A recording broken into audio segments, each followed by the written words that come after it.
Hello everyone, and welcome to the DXD Tales. So we are back with an interesting movie on what if Issei was the dragon-blooded Spartan who defied the gods of Olympus. Issei x Kratos, Fem x Rias Gremory, God of War 10 DXD. But before we start, I just want to remind you to please subscribe to my channel and hit the like button if you enjoy my content. Let's start the story. Chapter 1. Blood and Bronze. Bronze clashed against bronze, the sound ringing across the training grounds like distant thunder. Issei adjusted his grip on the ash-wood spear, circling his opponent with measured steps. Blood trickled from a shallow cut above his eye, but he paid it no mind. In Sparta, pain was merely another teacher. You telegraph your thrust, Hiodo, strategos. Leonidas barked from the edge of the dirt circle. A child could read your intentions. Issei exhaled slowly, centering himself. Opposite him, Kratos, broader, stronger, and 3 summers his senior, smirked beneath his bronze helmet. The afternoon sun glinted off sweat-slicked muscles as they circled one another like wolves testing for weakness. Perhaps he should return to training with the boys. Kratos called to appreciative laughter from the gathered warriors. His spear arm has the strength of an Athenian poet. Issei remained silent. Spartan discipline had taught him to weaponize patience. He'd observed Kratos through 7 bouts now, cataloging habits and weaknesses like a scribe recording battle accounts. The man consistently shifted his weight to his back foot before launching his favorite overhead strike, a powerful but predictable movement. When it came, Issei was ready. Rather than parrying the expected blow, he sidestepped with serpentine grace, allowing the heavier man's momentum to carry him forward. His own counter-strike was not aimed at the bronze breastplate or helmet, but at the unprotected back of Kratos' knee. Wood connected with flesh and tendon with a dull thud. Kratos crashed to the earth, dust billowing around him like sea foam. Before he could recover, the tip of Issei's spear pressed against his throat, just below his jawline where no armor protected him. Yield, Issei said quietly, the first word he'd spoken since the bout began. The training ground fell silent. For a moment, rage flashed in Kratos' eyes, then dissolved into grudging respect. I yield to Hiodo. Strategos Leonidas approached, his leather sandals crunching on the hard-packed earth. At 45, the commander's body remained a weapon honed through decades of discipline. His face a map of scars earned from the Persian campaigns to the Athenian conflicts. You fought with your mind before your muscles, Leonidas observed, circling Issei with an appraising eye. There are men twice your age who haven't learned that lesson. Issei inclined his head respectfully. A spear thrust is improved by strength, strategos, but decided by timing. Your father's words. A rare smile cracked Leonidas' weathered face. Yes, sir. Before each hunt, he would remind me. Leonidas clasped Issei's shoulder with a calloused hand. Theron taught you well before the fever took him. He would be proud to see his son becoming one of Sparta's finest young warriors. The praise from Sparta's most celebrated commander sent a current of pride through Issei's chest, though his expression remained carefully neutral. At 19, he had already distinguished himself among his peers, not through raw strength like many Spartan youth, but through tactical insight that veterans found unnervingly precise. Clean yourself and rest, Leonidas commanded. Tomorrow we march to the eastern villages. Reports of mountain raiders troubling our allies require attention. Another lesson in Spartan diplomacy? Issei asked, allowing himself a small smile. The most effective kind. Leonidas turned to address the gathered warriors. Our allies will sleep easier when their enemies fertilize the fields. We depart at dawn. As the training ground dispersed, Issei gathered his equipment with methodical precision. Unlike some who treated their weapons as mere tools, he maintained his spear, shield, and Zipho's sword with reverent care. Each piece was an extension of himself, deserving respect. The walk back to his modest dwelling took him through Sparta's central agora. Unlike the marble excesses of Athens, Sparta's buildings reflected its people, functional, unadorned, formidable. Women haggled with merchants over olive oil and fish, their voices carrying the same commanding authority as their warrior husbands. Children raced between market stalls, already exhibiting the physical prowess Spartan education demanded. The victor returns, a familiar voice called. Issei turned to see Callista, daughter of the city's foremost weaponsmith, approaching with a clay amphora balanced on her shoulder. At 20, She carried herself with the dignity expected of Spartan women, direct gaze, confident stride. Intelligent eyes that missed nothing. News travels quickly, Issei observed. In Sparta, we celebrate skill in battle above all else. She fell into step beside him. Though I'm told you hardly gave the spectators the show of brutality they wanted. I'm not interested in spectacle. No, she agreed, studying his profile. You've always preferred efficiency over display. It's why the older warriors find you disconcerting. Issei raised an eyebrow. Disconcerting. You fight like someone who has seen 100 battles, yet you've barely participated in your first campaigns. Her gaze was analytical, not accusing. Some whisper that Apollo has blessed you with foresight. A dry laugh escaped him. The gods have better concerns than a Spartan foot soldier's training bouts. Perhaps. Something in her tone suggested she remained unconvinced. Though I've watched you since we were children, Issei. There has always been something different. In your eyes. Something older than your years. Before he could respond, a disturbance rippled through the marketplace. Heads turned toward the northern road where a lone figure staggered into view. The man's tunic was shredded, dark with blood and grime. His face, barely recognizable beneath dirt and wounds, contorted with desperate urgency. Raiders, he gasped, collapsing to his knees as Spartan guards surrounded him. The northern villages. Attacked. Not raiders, something else. Issei pushed forward, recognizing the man as a messenger from the cluster of villages near Mount T. Agetos, where his mother's sister and her family lived. What attacked you? He demanded, kneeling beside the dying man. Blood-flecked lips moved weakly. Giants, warriors unlike any I've seen, led by a figure in crimson armor. Eyes like fire. The messenger clutched Issei's arm with surprising strength. They slaughtered everyone. Said it was a message from Ares himself, a demonstration of true warrior spirit. Issei felt ice spreading through his veins. When? Dawn. They struck at dawn. The man's grip weakened. They marched toward the eastern villages next, said El of Sparta's allies would burn before the moon. His words ended in a wet, rattling gasp. The messenger's eyes fixed on the cloudless sky, seeing nothing. The marketplace erupted in controlled chaos. Warriors dispersed to gather weapons and armor. Commanders shouted orders. Women organized supplies with military efficiency. Sparta prepared for war with the practiced precision that had made its armies legendary. Issei remained kneeling beside the dead messenger, a terrible clarity descending over his thoughts. The eastern villages, where Leonidas planned to march tomorrow, were a diversion. But the northern settlements, including his aunt's village of Patana, were already under attack. He stood, decision crystallizing. By the time Sparta organized a proper response, Patana would be ashes. Official orders would come too late for his only remaining family. Without a word to Callista or the guards, Issei strode purposefully toward his dwelling. Inside, he methodically donned cuirass over hardened leather. Greaves protecting his shins, the crimson cloak of Sparta fastened at his shoulders. He strapped his Xiphos sword at his waist, secured his shield on his back, and took up his spear. A movement at the doorway made him turn. Callista stood watching, her expression grave. You're going north, she said. Not a question. My mother's sister and her children are in Patana. Issei checked his water skin, tucking dried meat and hard barley bread into a small pouch. If there's even a chance they live. Against giants led by a champion of Ares. Her voice remained steady. That's not a battle, Issei. It's suicide. Quote, I'm not planning to challenge an army. I'll move faster alone, find survivors, get them to safety. The strategos will consider this desertion. Issei paused, meeting her gaze directly. Then I'll return to face Spartan justice after I've done what I must. Callista held his gaze for a long moment before her expression softened fractionally. She reached deep beneath her robes and withdrew a small leather pouch, pressing it into his hand. My father's newest creation, she explained. Arrowheads forged with a metal from the eastern lands. Harder than bronze, able to penetrate deeper.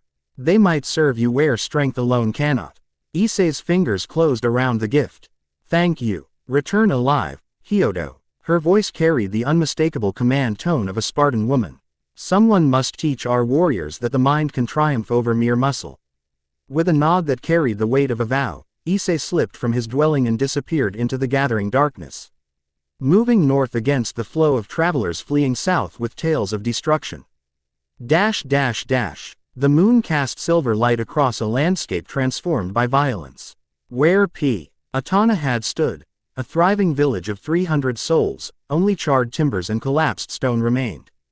Bodies littered the ground like discarded clothing, their death poses telling stories of surprise and terror rather than battle. Issei moved through the ruins with predatory silence, every sense heightened by grim purpose. 3 hours of hard running had brought him here ahead of any official Spartan response. But too late to prevent slaughter. The attack had been methodical. No building left standing, no inhabitant spared. Smoke still rose from the wreckage, carrying the unmistakable sweet copper scent of burning flesh. Somewhere in the distance, a dog howled, the only living sound in a place defined by absence. As he searched for survivors, Issei catalogued details with clinical detachment. The attackers had been organized, disciplined. This was no chaotic raid but a calculated extermination. Spear wounds predominated, precise strikes to vital areas. Professional work. In the village center, where an ancient olive tree had once provided shade for gatherings, he found what remained of his aunt and her children. They had died together, forming a small circle as if to protect one another in their final moments. Their wounds suggested they were among the last killed, executed rather than cut down in the initial assault. Issei knelt beside them, allowing himself a moment of grief that transitioned to cold, focused rage. He closed their eyes gently, murmuring the brief prayer to guide them to the afterlife. The sound came as he finished, a subtle shift of weight on scorched timber behind him. Instinct took over before conscious thought. Issei rolled sideways as a spear thrust perforated the space where his back had been. Coming up in a fighting crouch, he drew his ziphos in a fluid motion. His attacker emerged from the shadows, and Issei's breath caught. This was no ordinary warrior. Standing nearly 7 feet tall, the figure wore elaborate armor of a design Issei had never seen, black bronze inlaid with crimson patterns that seemed to pulse in the moonlight. Its helmet concealed all features except for eyes that glowed like forge embers. A straggler, the figure spoke, voice resonating unnaturally, or perhaps a scout. Either way, your presence honors my Lord Ares with another soul for his collection. Issei assessed his opponent with the tactical clarity that was his hallmark. The warrior's height provided reach advantage, the unusual armor suggested enhanced protection. But the spear thrust had been traditional Macedonian technique, powerful but predictable to someone trained to recognize it. You slaughtered innocents, Issei stated flatly. Farmers, craftsmen, children. The warrior tilted his helmeted head. Innocents. No such thing exists in lands claimed by Sparta. Every man, woman and child here bears the blood of warriors. My Lord Ares demands proper sacrifice, especially from those who claim to worship him while growing soft. Your lord will be disappointed tonight. Issei adjusted his grip on his sword, mind calculating angles of attack. I'm returning to Sparta with knowledge of this atrocity. A sound emerged from the helmet, something between laughter and the grinding of metal. You have courage, little Spartan. But you face Pyros, champion of Ares himself. Your death will be honorable but certain. The warrior lunged with inhuman speed. Spear aimed at Issei's throat. Instead of retreating, Issei stepped into the attack, deflecting the spearhead with his ziphos while simultaneously drawing his own concealed dagger. The smaller blade found the narrow gap between breastplate and groin protection, sinking deep into flesh. Pyros roared, a sound more bestial than human, and backhanded Issei with gauntleted fists. The blow sent him flying into the remains of a stone wall. Pain blossomed across his ribs as he struggled to regain his footing. You draw first blood, Pyros acknowledged, yanking the dagger from his thigh and casting it aside. Dark ichor, not human blood, dripped from the wound. Few can claim such an achievement against a chosen of Ares. Issei spat blood onto the ash-covered ground. I'll claim more than that before we're finished. The champion's eyes flared brighter. Your arrogance pleases my lord. He will appreciate your skull among his trophies. What followed was unlike any combat Issei had experienced. Pyros fought with the technique of a master warrior enhanced by something beyond human capability.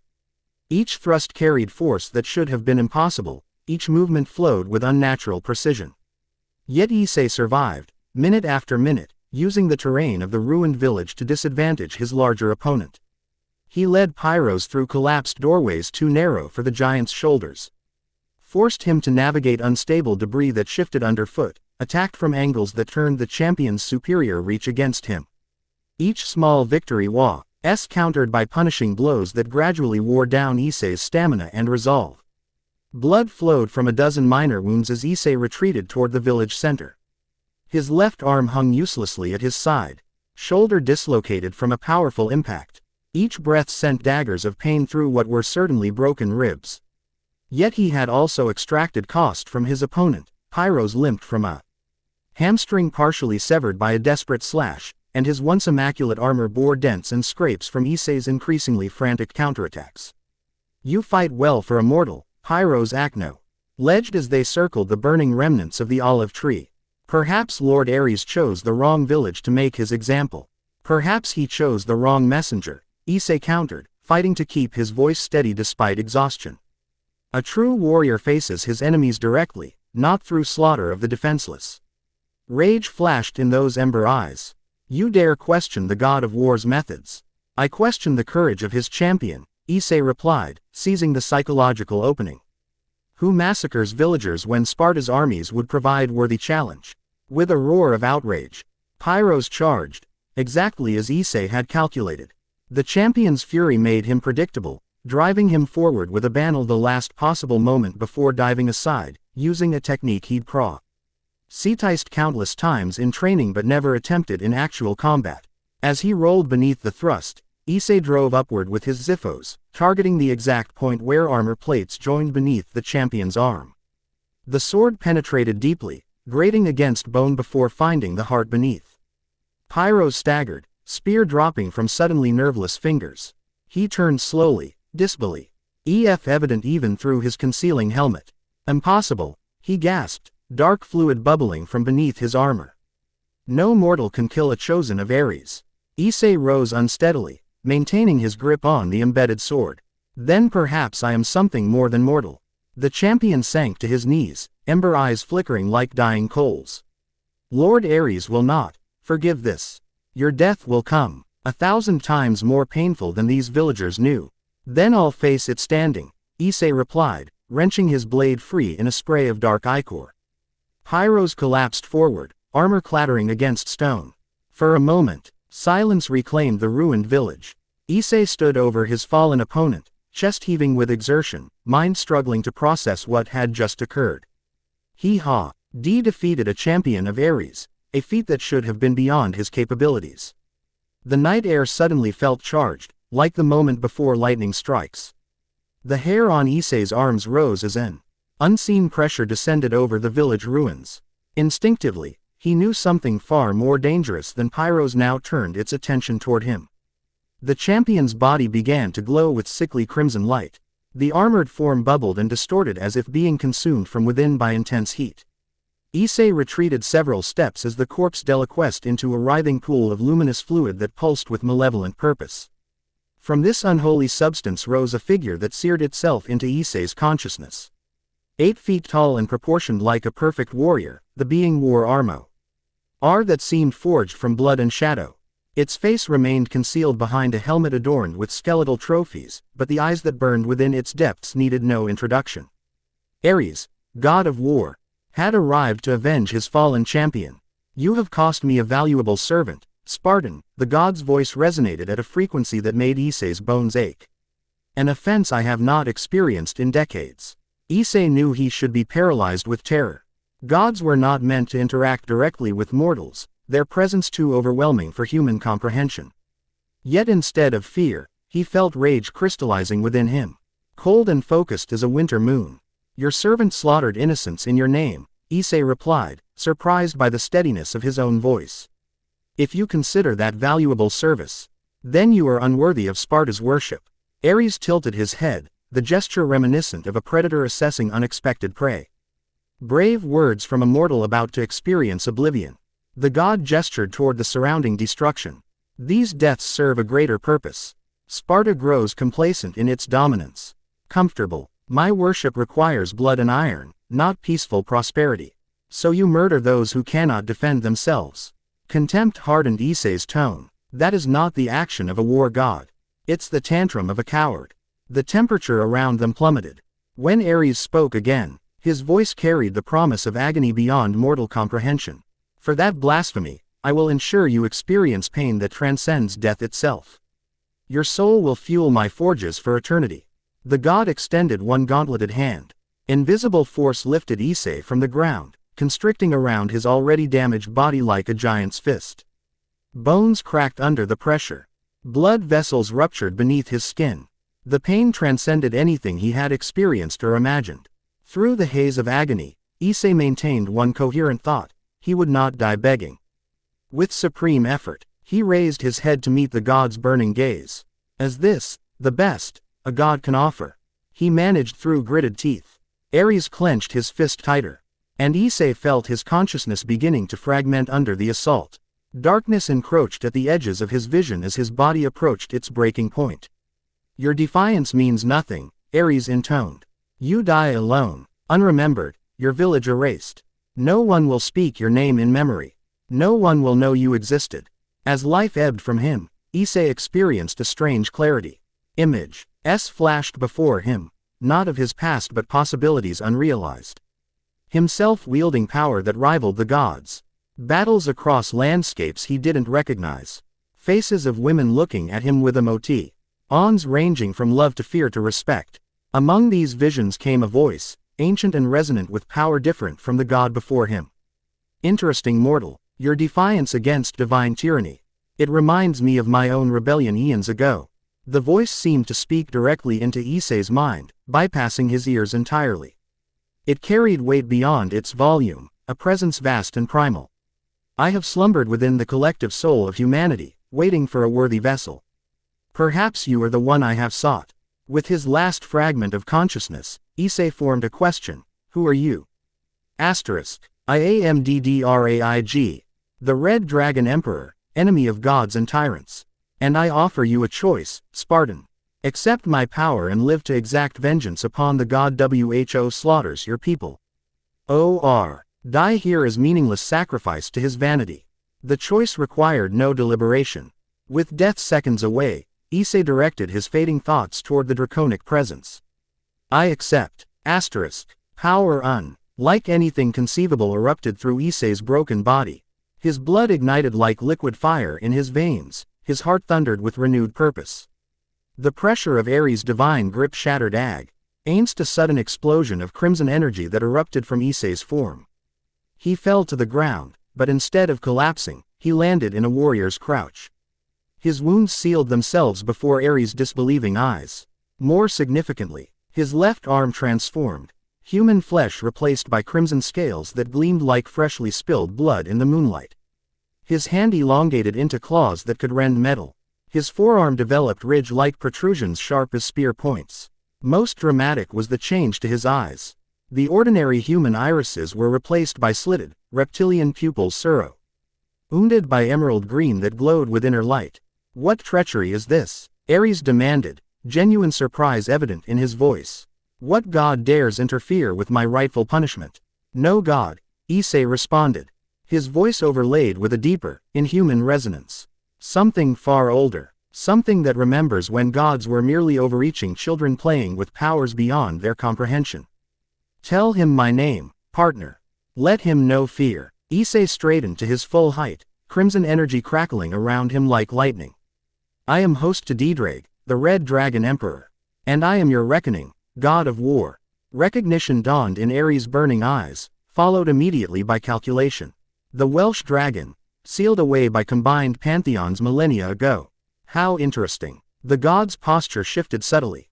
Perhaps we need not be enemies, dragon host. With your power joined to my divine authority, we could reshape the very concept of warfare. You slaughtered my family, Issei replied coldly. You massacred innocents to send a message. There will be no alliance. Revenge, then. Ares laughed, the sound like metal tearing. A worthy motivation, but foolish. You may host an ancient power, mortal. But you cannot hope to. The god's words cut off as Issei moved with impossible speed, covering the distance between them faster than human eyes could track. His Draconic arm slammed into Ares' armored chest with force that would have shattered her backward, golden ichor seeping from a jagged tear in his supposedly impenetrable armor. Impossible, Ares snarled. Nothing is impossible for us. Partner. Show him the truth of draconic rage. What followed defied description in human terms. God and dragon host clashed among the ruins of Patana, each impact. Chi releasing shockwaves that reduced remaining structures to dust. Ares fought with the full might of an Olympian divinity, commanding spectral weapons, manipulating gravitational forces, summoning bursts of godly fire. Issei countered with newly awakened draconic abilities that manifested instinctively through his fury. His transformed arm deflected divine weapons, emerald flames erupted from his mouth to counter Ares' own fire. Draconic magic neutralized gravitational attacks before they could take hold. You cannot win this fight, mortal, Ares growled as they separated after a particularly violent exchange. Even with the dragon's power, you are newly awakened, untrained. I am eternal. Perhaps, Issei acknowledged, blood, both his and the gods, streaming down his body. But I don't need to win. I only need to ensure you lose. He speaks truth, god of war. Already your divine essence leaks from a dozen wounds. How will Zeus react when he learns his son was humbled by a mortal host? How will your worshippers respond when word spreads that their god fled from a single opponent? Fury contorted Ares' features beneath his helmet. You think this ends here? This is merely the ending skirmish of a war beyond your comprehension, dragon host. Olympus itself will move against you. Then I'll move against Olympus. Issei's voice carried absolute conviction. For every innocent slaughtered today, I will exact payment from the divine. The gods have ruled through fear and manipulation for too long. Bold words that will return to haunt you. Ares gestured skyward, where storm clouds gathered with unnatural speed. This reprieve is temporary, Spartan. When next we meet, I will come with the full might of Olympus behind me. Lightning split the sky, blindingly bright. When Issei's vision cleared, Ares had vanished, retreated to divine realms to lick his wounds and plot revenge. The sudden absence of divine presence left Issei momentarily disoriented. The draconic RGY that had sustained him through the battle began to recede, bringing awareness of just how severely his body had been taxed. His knees buckled as exhaustion claimed him. Rest, partner. Our bond is newly forged and requires time to strengthen. You have accomplished what no mortal has done in centuries, wounded a god and lived. The village, my family, Issei murmured, consciousness fading. They will be honored through our vengeance. Sleep now. When you wake, we begin preparing for war against Olympus itself. As darkness claimed him, Issei's last thoughts were of Sparta, and how his path had irrevocably diverged from everything he had known. He was no longer merely a Spartan warrior. He had become something unprecedented. The dragon of Sparta, mortal enemy of the gods themselves. Through centuries compressed into moments of dreamlike memory, Issei's consciousness flickered between periods of battle and brief interludes of peace. Time lost meaning as his draconic bond transformed him, extending his lifespan far beyond mortal limitations while the world changed around him. He remembered returning to Sparta after his transformation, finding skepticism that turned to belief when he demonstrated his power. Rather than rejecting him as an abomination, the pragmatic Spartans recognized a valuable weapon against divine oppression. Under Leonidas' guidance, he learned to channel his draconic abilities with the same discipline he had once applied to spear and shield. When Ares returned with divine allies to punish the upstart mortal, Sparta stood with its dragon-blooded son. The war against Olympus escalated beyond anything mortals had witnessed. Zeus himself eventually took notice of the conflict, sending champions and monsters to eliminate the threat. Politics complicated matters as some gods secretly supported the rebellion while others demanded Issei's annihilation. Through it all, his bond with Didrag deepened. The dragon's knowledge of NT magics and divine weaknesses proved invaluable, while Issei's tactical mind applied this information with devastating effectiveness. Together they achieved the impossible, forcing the Olympians to retreat from direct involvement in mortal affairs. Victory came at terrible cost. Sparta itself was devastated in the final confrontation with Zeus's forces. Though the city would eventually rebuild, many of Issei's companions and countrymen perished in the conflict. The grief of survival weighted his triumph with sorrow. Most painful was Zeus's final gambit, unable to destroy the dragon host directly. The king of gods worked through intermediaries to lure Issei into a trap. Ancient magic beyond even Dedrag's knowledge ensnared them both, sealing dragon and host in magical stasis that should have lasted eternity. Consciousness faded into darkness that seemed without end. Until light blazed painfully against closed eyelids. Sounds penetrated the darkness, unfamiliar noises that made no sense to his disoriented mind. Mechanical rumbling, high-pitched electronic tones, human voices speaking a language that was simultaneously familiar and strange. Issei's eyes snapped open to overwhelming sensory input. He lay on hard ground beside a paved road unlike anything he had ever seen. Towering structures of glass and steel rose around him, reflecting sunlight with blinding intensity. Mechanical conveyances moved at impossible speeds, carrying people clothed in bizarre, colorful garments. "We're free, partner," Dedrag's voice resonated within his mind, the first familiar elem. And in a world transformed beyond recognition. After centuries of magical imprisonment, something has broken the seal. Issei struggled to his feet, drawing alarmed glances from passers-by who gave him a wide berth. Looking down, he understood their reaction. His clothing remained the battle-damaged armor of ancient Sparta, covered in dried blood both human and divine. "Where?" His voice emerged rough from disuse. "Where are we? When are we? I sense we are in a land far from Greece, in a time far from our own. The magical energies surrounding us are different, diluted yet complex. The age of direct divine intervention appears long past." A quick assessment confirmed his draconic arm had reverted to human appearance, a defensive mechanism Dedrag had developed during their war with Olympus to help them move undetected among ordinary mortals. Yet Issei could feel the power simmering beneath the surface, ready to manifest when needed. "How do we determine our location and time period?" he asked, drawing more confused stares from passers-by. He realized he was speaking ancient Greek in what was clearly not Greece. "Your mind contains the answer, partner. Our bond allows me access to your dormant memories and knowledge. This place is called Japan, an island nation in the Far East. The year by current reckoning is 2023. We have slept for over 2 millennia. The information should have been overwhelming. Yet Issei absorbed it with strange calm. Perhaps centuries of warfare against gods had inured him to shock, or perhaps the dragon's influence stabilized his reaction. Either way, he recognized the immediate need to adapt rather than despair. "We need appropriate clothing, local currency, and information," he stated practically. "And to determine why our seal broke here, of all places." "Agreed. I sense magical energies nearby, subtle but significant. Perhaps related to our awakening." Before Issei could respond, screams erupted from a nearby park. Pedestrians scattered in panic as something erupted from behind a stand of cherry trees. The creature that emerged defied conventional description, 8 feet tall with the torso of a man but the lower body of a bull. Wielding a double BL with malevolent purpose. A minotaur, Issei breathed, recognition immediate. "Servant of Poseidon during our war. But how? It seems Olympus has not forgotten us, partner. Our awakening has been noticed." The creature bellowed, nostrils flaring as it scented the air. Its head swung toward Issei with unmistakable recognition, eyes narrowing with hatred. "Dragon blood," it roared in ancient Greek. "Your punishment resumes where it paused. Lord Poseidon sends his regards." The Minotaur charged, supernatural speed carrying it toward Issei with devastating force.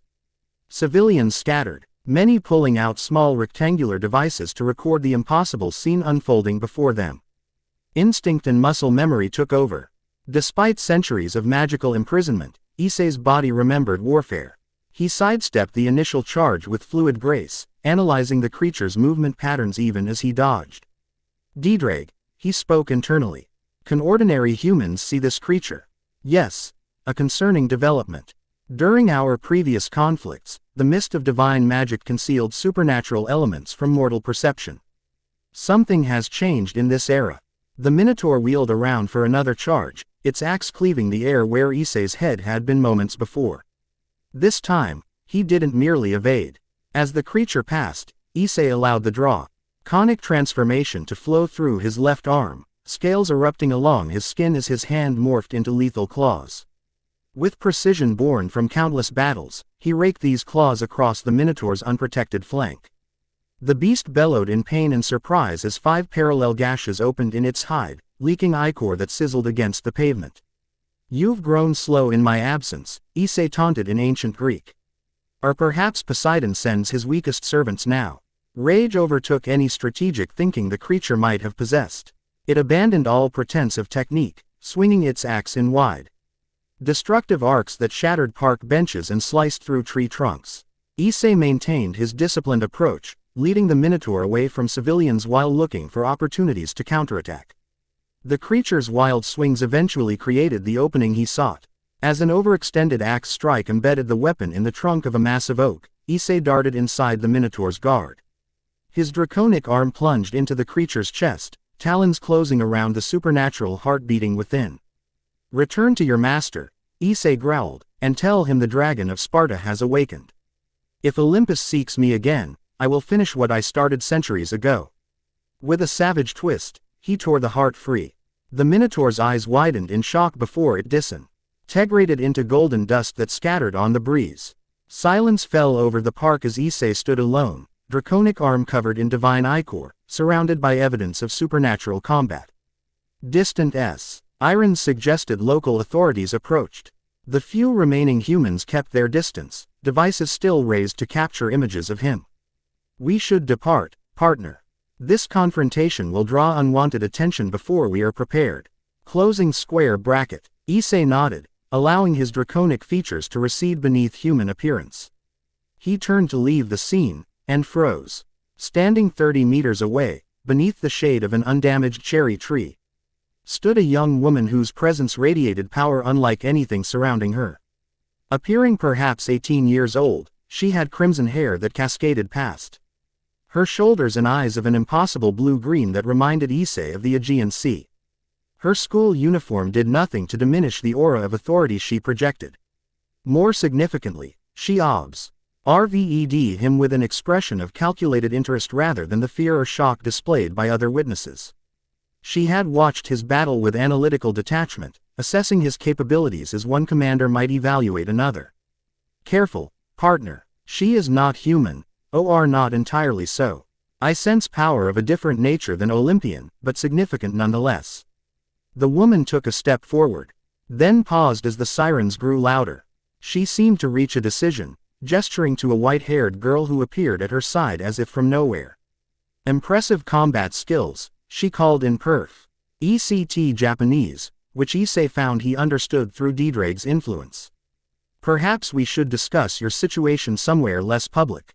"Who are you?" Issei asked directly, maintaining combat readiness despite his relaxed posture. A smile curved her lips, confident, intrigued, with hints of ambition beneath. "My name is Rias Gremory, and I believe your sudden appearance in my territory deserves explanation, as does your impressive display against a mythological creature that shouldn't exist in this era." "Your territory?" Issei's eyes narrowed. "You claim ownership of this land?" "In a manner of speaking." Her smile widened fractionally. "This city falls under my protection and supervision. Supernatural incursions are my concern, as are powerful beings who suddenly appear within my boundaries." Before Issei could respond, Diedrag's voice resonated with surprise within his mind. "Gremory, a name from the Ars Goetia. She is devil nobility, partner. We have awakened in a world multiple pantheons and supernatural factions operate in complex political arrangements. Our situation is more complicated than I initially assessed." The sirens reached the park's edge. Rias Gremory gestured subtly, and a crimson magical circle appeared beneath her feet. "Join me willingly, and I promise you safe harbor while we discuss our mutual interests," she offered. "Refuse, and you'll face human authorities who cannot possibly understand what you are, followed by less understanding supernatural factions who will soon sense your awakening." Issei evaluated his options with the tactic efficiency that had defined him even before his draconic awakening. He lacked knowledge of this era, its power structures, or the supernatural politics Diedrag mentioned. Strategic retreat and information gathering would serve better than confrontation. "Very well," he agreed with carefully measured formality. I will accompany you, Rias Gremory. But understand this, I am not your subject nor your servant. I am Issei Hyodo, the dragon of Sparta. I have fought gods and would do so again if necessary. Something flickered in her eyes, respect, perhaps, or ambition satisfied. I would expect nothing less from someone with your obvious capabilities. She extended her hand. Shall we depart before complications arise? Issei stepped onto the magical circle, maintaining dignified composure. Despite the strangeness of the situation, as crimson light enveloped them both, he caught her studying his face with undisguised curiosity. Welcome to the modern world, Dragon of Sparta, she said as they vanished from human sight. I suspect your awakening will change many carefully laid plans, including my own. The magical circle completed its transportation, leaving behind confused human aught. Hordes and countless digital recordings of an impossible battle, the first skirmish in a war resuming after 2,000 years of intermission. Chapter 1 End Chapter 2, The Ghost and the Dragon. Cold water shocked Issei's system. Eyes snapping open, he found himself submerged in an ornate bath large enough for 10 men. Marble columns rose around the perimeter, incongruous against modern plumbing fixtures. Steam clouded the air, carrying scents of unfamiliar herbs and oils. He surfaced with a warrior's economy of movement, immediately scanning for threats or weapons. The chamber appeared empty, his torn and bloodied Spartan armor replaced by simple white garments folded near the bath's edge. The devil girl brought us to her dwelling, Diedrag rumbled within his mind. We lost consciousness shortly after transport, aftermath of our awakening and the battle.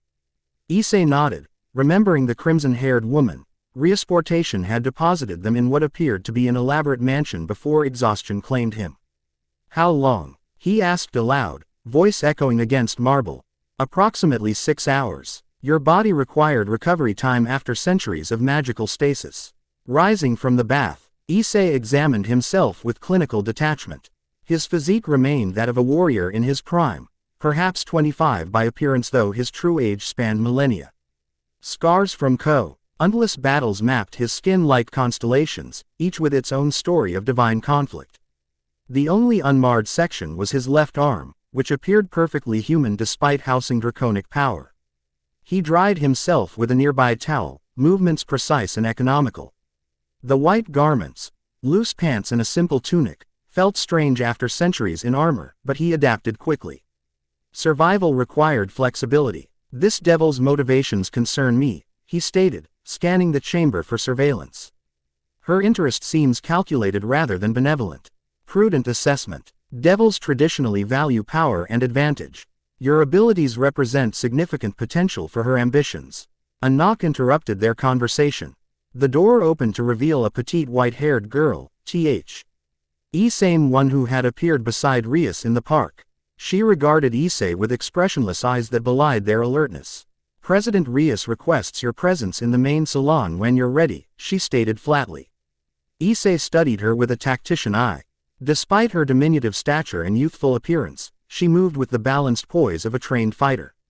Her power signature felt different from Rias's, colder, more primal. Your name? He asked. Kaneko Tuju. No elaboration or pleasantries, just necessary information provided with minimal effort. Lead on, Kaneko Tuju. She turned without another word, padding silently through corridors that blended classical European architecture with modern amenities. Issei memorized their route automatically, noting potential exit points and defensive positions from ingrained habit. The salon proved to be a spacious chamber dominated by antique furniture arranged around a central coffee table. Windows overlooked manicured gardens bathed in morning sunlight.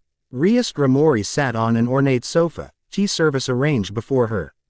Beside her stood a black-haired woman whose serene smile did nothing to disguise the powerful magical aura surrounding her. Ah, our guest awakens, Rias greeted, gesturing to an armchair across from her. Please join us, Mr. Hyodo, or do you prefer, Dragon of Sparta? Issei remained standing, assessing the room's occupants with measured caution. Either is acceptable. I've been called many names across centuries. Indeed, she poured tea with practiced grace. 2,000 years leaves room for multiple identities. I imagine. Her casual reference to his true age confirmed Diedrag's suspicion. she possessed information beyond what their brief encounter should have provided. "You've researched me," Issei observed. "Accepting the tea but not drinking. Once I recognized the signs of draconic power, connecting them to historical accounts became possible." Rias sipped her own tea, watching him over the rim. "Though I admit, separating fact from legend proved challenging. Did you really wound Ares badly enough that he required Apollo's healing?" "The god of war bled divine ichor from 13 separate wounds," Issei confirmed without pride or embellishment. His retreat to Olympus allowed Sparta time to prepare defenses against subsequent divine retribution. Something flickered in Rias's eyes: interest, calculation, perhaps even admiration. She gestured to her companion. "This is Akano Himahima, my queen and trusted advisor." The black-haired woman bowed slightly. "A pleasure to meet such a legendary figure," she said, voice carrying a hint of amusement that suggested private thoughts behind her polite exterior. Issei acknowledged her with a nod before returning his attention to Rias. "You claimed territorial authority yesterday. Explain your position and intentions." If his directness offended her, she didn't show it. Instead, she smiled as if pleased by his approach. "The supernatural world operates differently than when you last walked freely," she explained. "After the great mythological conflicts, including your own war against Olympus, the Varius' factions established treaties and territories to prevent mutual destruction. This region of Japan falls under devil jurisdiction, specifically, my family's responsibility." Devils. Issei tested the concept. "Different from the demons of Greek understanding." "Quite different. We're a distinct race with our own society, hierarchy, and magical systems. I am heiress to House Gremory, one of the remaining 34 devil noble houses." She speaks truth, partner, though likely not all of it. "Devil society has evolved considerably since our time." Issei set down his untouched tea. "What do you want from me, Rias Gremory?" The directness of his question earned a genuine smile. Refreshingly straightforward. "Very well. I propose an alliance of mutual benefit. You need orientation to this era, protection from factions that would exploit your power, and resources to establish yourself. I need powerful allies for coming conflicts and the prestige of associating with a legendary figure. And the cost of this alliance? Joining my peerage as my pawn, essentially becoming part of my supernatural household." Issei's expression remained neutral, but his voice cooled noticeably. "I've never served anyone, god, king, or devil. I don't intend to start now." Rather than appearing offended, Rias leaned forward with increased interest. "The arrangement isn't servitude as you understand it. My peerage members receive protection, resources, training, and status within Devil Society. In return, they lend their strengths to our collective goals, which are, currently, survival and advancement." She set down her teacup with precise movements. "The old devil families face extinction through declining bloodlines and political machinations. I seek to reform our society while protecting those under my care." Issei considered her words, weighing them against the calculating ambition evident in her eyes. She wasn't lying, but neither was she revealing everything. "I require me to assess this era before making commitments," he stated finally. "Your offer remains noted." Rias nodded as if she'd expected nothing less. "A reasonable request. I've arranged temporary lodging and basic necessities for you." She gestured toward Kaneko, who approached with a small package. "This contains modern currency, identification documents, and a communication device with basic instructions." The thoroughness of her preparation confirmed his suspicion that she'd planned for his arrival, or someone like him, well in advance. "One question before I depart," Issei said, accepting the package. "The Minotaur that attacked me, was its presence connected to yours?" "No." Her expression turned serious. "That creature's appearance surprised me as much as anyone. Mythological beings from the Greek pantheon haven't manifested in this region for decades. Your awakening must have triggered something, or someone, to send it after you. Olympus remembers us, partner. Our awakening has been noticed across realms. Then I have preparations to make," Issei stated, moving toward the door. "If Olympus has found me, further attacks will follow. All the more reason to consider my offer," Rias called after him. "Alone, you face the wrath of gods with only your own strength. With allies, your chances improve considerably." Issei paused at the threshold, glancing back. I've faced gods before, Rias Gremory. I'll do so again if necessary. I don't doubt it, she replied, something like respect coloring her tone. But consider this, even Sparta didn't send warriors to battle alone. The observation struck closer to home than she likely are nod of acknowledgement. Issei followed Kaneko through the mansion's labyrinthine corridors toward an uncertain future in a world transformed beyond recognition.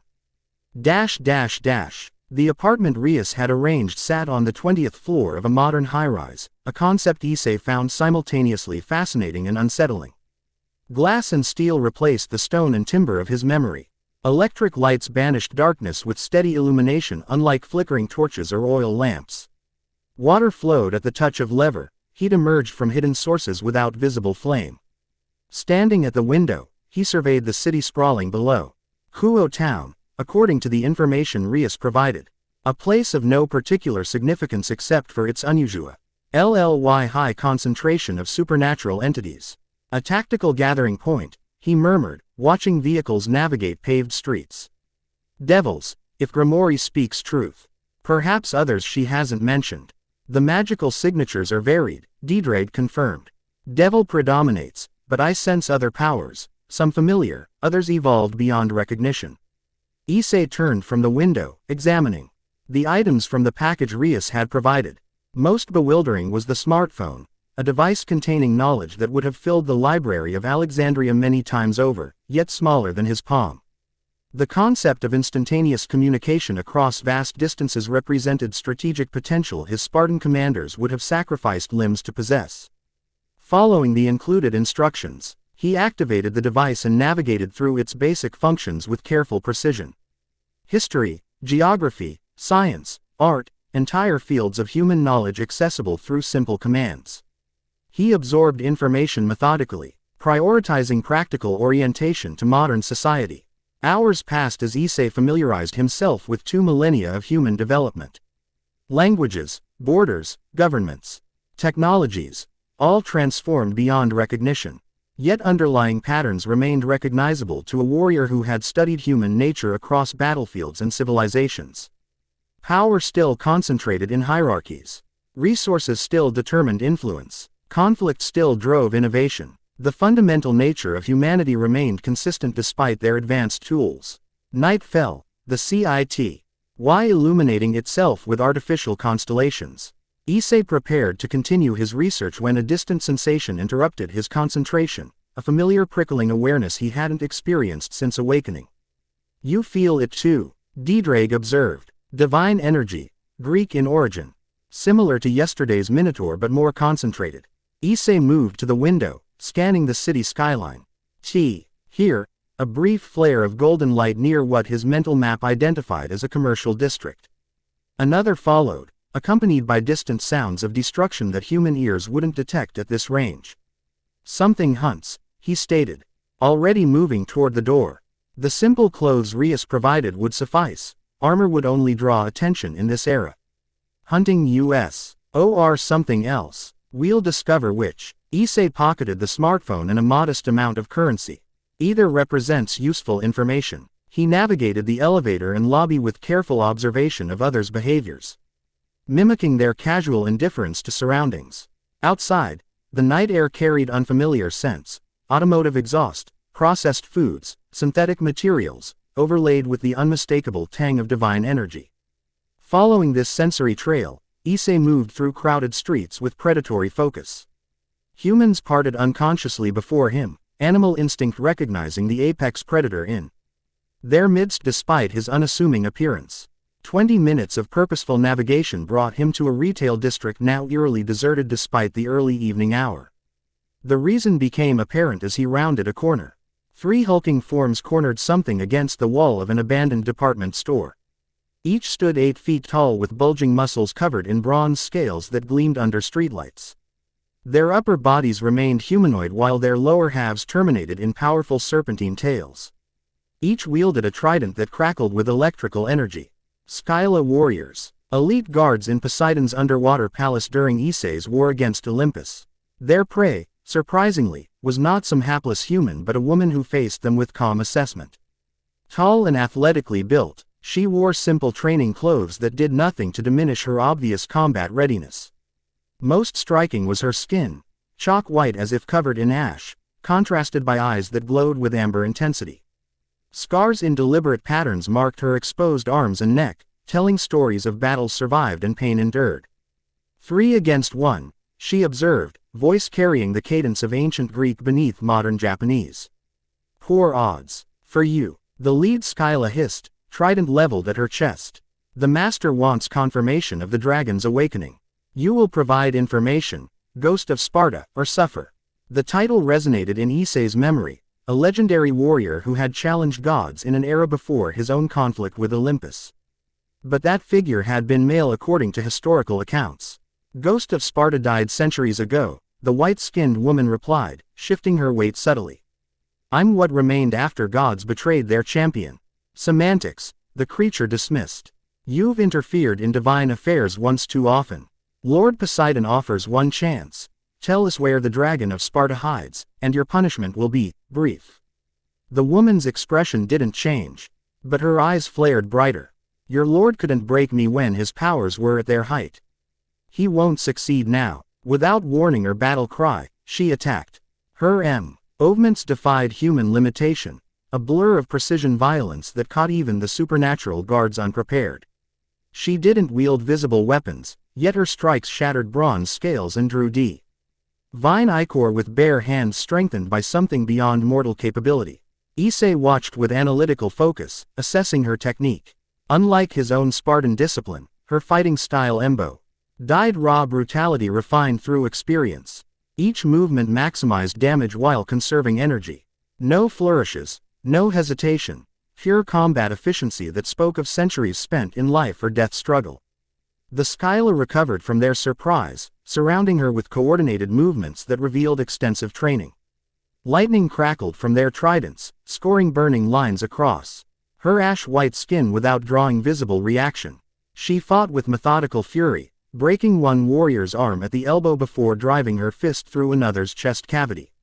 As the third prepared to strike from behind, Issei made his decision. This ghost fought Olympian forces, making her, potentially, an ally in his resumed conflict with the gods. He moved from concealment, covering he distanced between himself and the battle in 3 heartbeats. The Skyla sensed his approach too late. Issei's left arm transformed mid-strike, draconic scales erupting along his skin as his now claw-wed hand closed around the creature's throat. Your master still sends his weakest servants, Issei stated coldly in ancient Greek. Some habits never change across millennia. The Skyla's eyes widened in recognition. Dragon blood. The rumors are true, not rumors. Issei tightened his grip until divine vertebrae cracked under pressure. Certainty. With one sharp twist, he separated the creature's head from its body. Golden ichor sprayed in an arc before both head and corpse dissolved into glittering dust that scattered on night air. Silence fell as Issei turned to face the white-skinned woman. She had dispatched her opponents with similar efficiency, standing amidst slowly dissolving divine remains. Her amber eyes assessed him with dangerous intensity, cataloging details. Junior Dragon of Sparta, she said finally. Voice carrying neither welcome nor hostility, merely recognition. Ghost of Sparta, he returned with equal neutrality. Though the legends described you differently. A sound emerged from her throat, not quite laughter, more like steel scraping stone. Legends are written by those who never witnessed truth. She wiped ichor from her knuckles with casual disregard. You've awakened after your long sleep. Olympus noticed. So it seems. Issei allowed his arm to return to human appearance, though he maintained combat readiness. You know me, yet we've never met. I know what you did to the Pantheon. She rolled her shoulders, resetting joints stressed by combat. Any enemy of Olympus earns my attention. And my identity interests Poseidon enough to send his guards against you. Issei studied her with renewed focus. Why? She regarded him silently, weighing options with visible calculation. Finally, she gestured toward the rooftops.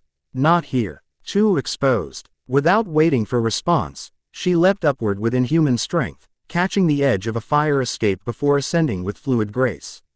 Issei followed, noting how she deliberately chose a path requiring significant athletic ability, testing his capabilities before trusting him with conversation.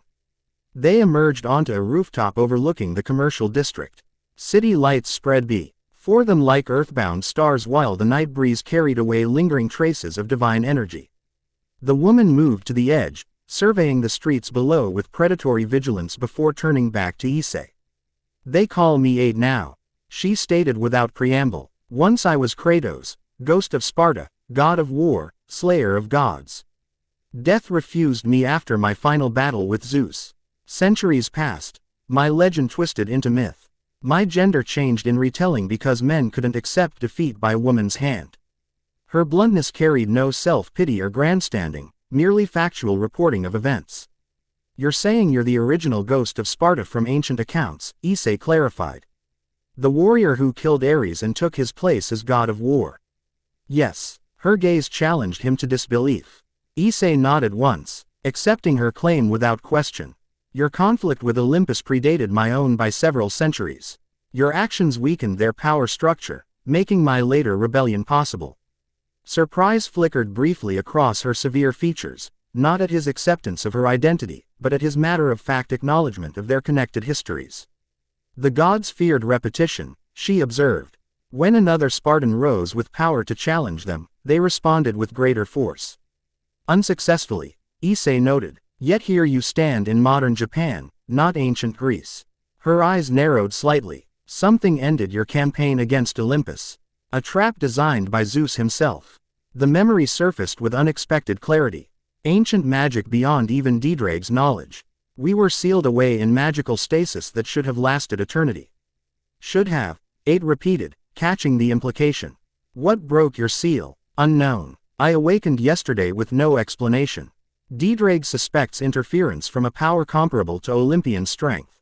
Convenient timing. Her tone suggested nothing about divine matters was ever coincidental. "Olympian activity has increased recently after centuries of near dormancy. Something stirs in the old pantheons." "She speaks truth, partner. I sense ripples in the supernatural world, preparations being made, alliances forming." Issei processed this information with tactical precision. "You've monitored Olympian movements in modern times." "For centuries." Aid turned back toward the cityscape, profile severe against urban lights. "After my final battle with Zeus, I wandered. Watched empires rise and fall. Saw gods fade as belief weakened. Some adapted, found new worshippers or purposes. Others retreated to divine realms, emerging only rarely. Until recently," Issei prompted. 3 months ago, patterns changed. Minor deities appeared in human world. Divine artifacts activated after millennia of dormancy. Zeus hasn't shown himself, but his messengers move with purpose I haven't seen since classical era." Her information aligned with Issei's strategic instincts. "They're preparing for something significant." "Yes." She faced him fully, ash-white features intent. "Your awakening isn't an isolated incident. It's part of something larger. Connected to the devil who claims territorial authority here." Rias Gremory. Ate's expression hardened. "Devils play their own games. They've maintained uneasy truce with other pantheons since Great War. Gremory is ambitious, collecting powerful pieces for reasons beyond what she reveals." Quote, "You've observed her," Issei noted. "I observe all significant powers in this region." She gestured dismissively. "Devil politics mean nothing to me unless they intersect with Olympian matters." Issei considered her words carefully. "Yet you confronted Poseidon's guards directly, drawing attention you've presumably avoided for centuries." For the first time, something resembling humor crossed her severe features, a slight tightening at the corners of her mouth. "Old habits. Subtlety was never my strength. Nor was it mine," Issei acknowledged. Survival in this era may require adaptation." "Perhaps." She studied him with renewed intensity. "You've changed since legends described you. The Spartan who challenged Ares acted from rage and vengeance. You show calculation beyond mere fury. Centuries of warfare against gods teaches control," Issei replied. "Rage makes powerful fuel but poor strategy. A lesson I learned too late." Her mission carried the weight of painful experience. "My vengeance succeeded but cost everything." The statement hung between them, a rare moment of vulnerability from someone clearly unaccustomed to revealing personal truth. Before Issei could respond, 8 stiffened slightly, attention shifting to something beyond normal perception. "We're observed," she stated flatly. Issei extended his senses, detecting the magical signature immediately. Devil energy. Familiar. Gremory's familiar. A bat construct that serves as her eyes when direct observation proves impractical. Ate's expression returned to impassive neutrality. She monitors potential assets with obsessive thoroughness. The information confirmed Issei's assessment of Rias as a calculating strategist rather than merely a benevolent host. "Your knowledge of current supernatural politics exceeds mine." Necessity. 8 rolled her shoulders, a warrior's gesture before combat. "I've survived by understanding potential threats. And am I such a threat?" Issei asked directly. Her amber gaze assessed him with unflinching honesty. "Uncertain. Your legend describes destruction on scale few beings achieve. Yet you speak with res. Trained, suggesting wisdom beyond mere power.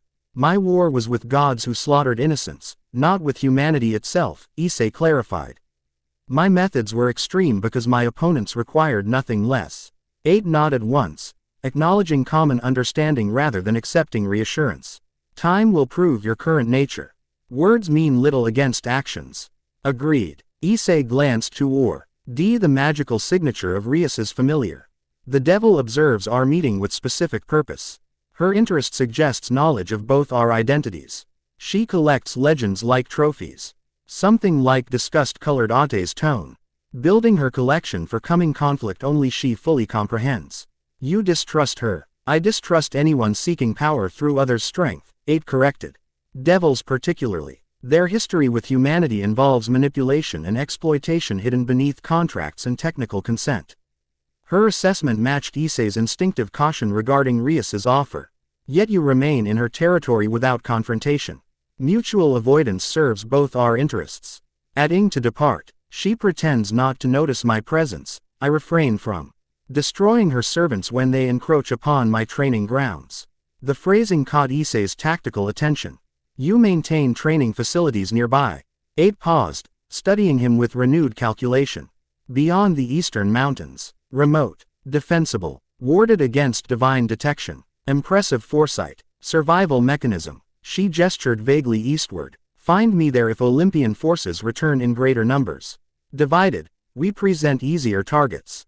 The offer represented significant trust from someone clearly unaccustomed to alliances. Issei acknowledged it with appropriate gravity. "How will I locate these grounds?" For the first time, something resembling a genuine smile crossed Ate's severe features. "You host the Red Dragon Emperor. His senses will detect my energy signature once you're within range. I've made no effort to conceal it from draconic perception. She speaks truth, partner. Her divine-touched aura creates distinctive pattern I could track across significant distance." With a sharp nod that served as both acknowledgement and farewell, 8 stepped backward off the roof's edge. Issei moved forward with instinctive concern, only to observe he.R. landing 20 stories below with inhuman grace before disappearing into shadow-filled streets. "An unusual potential ally," Drake observed. "Her power signature suggests divinity corrupted by something primal and vengeful. Not unlike our own energies." "The ghost of Sparta," Issei murmured, recalling fragmentary legends from his original era. "Her conflict with Zeus preceded ours by centuries, yet follows similar pattern. Betrayal by gods leading to righteous vengeance. Perhaps not coincidental. Olympians repeat their mistakes with remarkable consistency." Issei remained on the roof for several minutes after Ate's departure, processing their encounter while monitoring the devil familiar that continued observing from discreet distance. Eventually, he returned to street level and began the journey back to his temporary lodging, mind analyzing potential strategies for navigating this complex modern supernatural landscape. Unknown to him, events were already in motion that would shatter his careful calculations and force confrontation with enemies both ancient and unexpected. 3 days passed in methodical preparation. Issei established routines that allowed him to blend into modern society while continuing his research into current supernatural politics. The smartphone provided by Rias became both research tool and tactical asset as he mastered its capabilities with the same disciplined approach he once applied to new weapons. On the 4th morning, he woke from troubled sleep filled with fractured memories of ancient battles. Dawn light filtered through, vertical blinds as he performed physical conditioning adapted to limited apartment space. Drills designed for Spartan warriors worked equally well in modern settings with minor modifications. Your sleep patterns grow more disturbed, Defied observed as Issei completed his 200th push-up without elevated heart rate. The memories intensify. Side effect of awakening, Issei replied, transitioning to precision striking patterns against an imaginary opponent. Neural pathways re-establishing connections to experiences sealed away with our consciousness. The combat memories predominate, potentially problematic in civilian settings.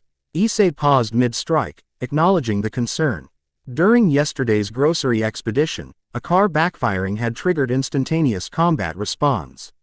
His left arm partially transforming before he regained control. Only his superhuman reflexes had prevented public display of draconic features. Control improves with awareness, he stated, resuming training with redoubled focus. The modern world contains triggers unavoidable through isolation. Perhaps controlled exposure would accelerate adaptation. Before Issei could respond, his smartphone chimed with message notification.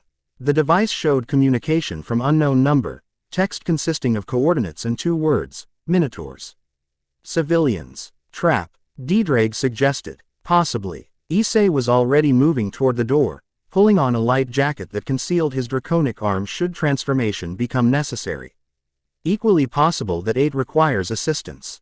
She struck me as unlikely to request aid, which makes the message more credible if truly from her. Issei pocketed minimal supplies, currency, identification, phone.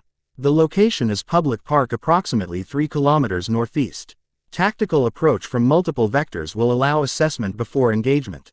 He navigated to the coordinates with efficient urgency, maintaining awareness of surroundings while processing tactical scenarios. Morning commuters filled sidewalks, unaware of supernatural dangers potentially threatening their routine existence. Issei moved among them like ghost throw. Mist. Present but fundamentally separate from their reality. The park came into view 20 minutes later, a modest green space surrounded by commercial buildings and apartment complexes. Nothing immediately suggested supernatural activity, yet instinct told him danger lurked nearby. He circled the perimeter once, observing from different angles before identifying the probable situation. Eldrin's playground sat empty despite pleasant weather and surrounding benches occupied by adults with phones or books. Too empty. The adults displayed subtle signs of confusion, checking watches repeatedly, glancing toward playground equipment with expressions suggesting they couldn't quite focus on what they saw. Mist magic, Defied identified. Divine concealment technique preventing mortals from perceiving supernatural elements. Stronger than yesterday's version, Issei extended his senses beyond normal perception, detecting the distinctive energy signature of Olympian entities within the playground area. Focusing his draconic sight, he penetrated the magical concealment to reveal the truth. 3 Minotaurs, larger and better armed than the one he'd faced upon awakening, had cornered approximately 15 children against playground equipment. The creatures maintained the illusion that kept parents oblivious while herding their terrified prey into tighter grouping. Their weapons, SSIVE double-bladed axes, remained lowered, suggesting capture rather than immediate slaughter was their objective. More concerning was the figure overseeing this operation. 12 feet tall with 4 arms ending in serrated claws. Its lower body resembled a scorpion with chitinous armor protecting a segmented tail tipped with venom sac. Its face combined worst elements of human and arachnid features. Mandibles clicking with apparent anticipation. Urinimos, Issei identified the entity from ancient knowledge. Underworld torturer specialized in extracting information from souls resistant to conventional methods. Hades involves himself directly, then. Children as bait to draw you out. Effective strategy. Issei scanned for additional threats while formulating response options. Civilian casualties unacceptable. Direct confrontation required despite tactical disadvantage. Full draconic manifestation would even odds. And reveal our capabilities prematurely to watching enemies. Issei had already identified multiple surveillance points, magical constructs disguised as ordinary birds or insects monitoring the situation. Limited transformation provides sufficient advantage, while maintaining strategic deception regarding our true capabilities. Decision made. Issei approached the playground with measured stride that disguised his combat readiness. The magical concealed NT parted around him, recognizing supernatural entity rather than mortal observer. He passed between oblivious parents, none registering his presence within their magically altered perception. The Minotaurs noticed his approach immediately, shifting positions to join their captives. Euronymous chittered with obvious satisfaction, forearms spreading in grotesque welcoming gesture. The dragon emerges from hiding. The underworld torturer rasped in ancient Greek. Lord Hades will be pleased by your prompt response to our invitation. Issei assessed distances and positions with tactical precision, identifying optimal attack vectors while keeping civilians behind him.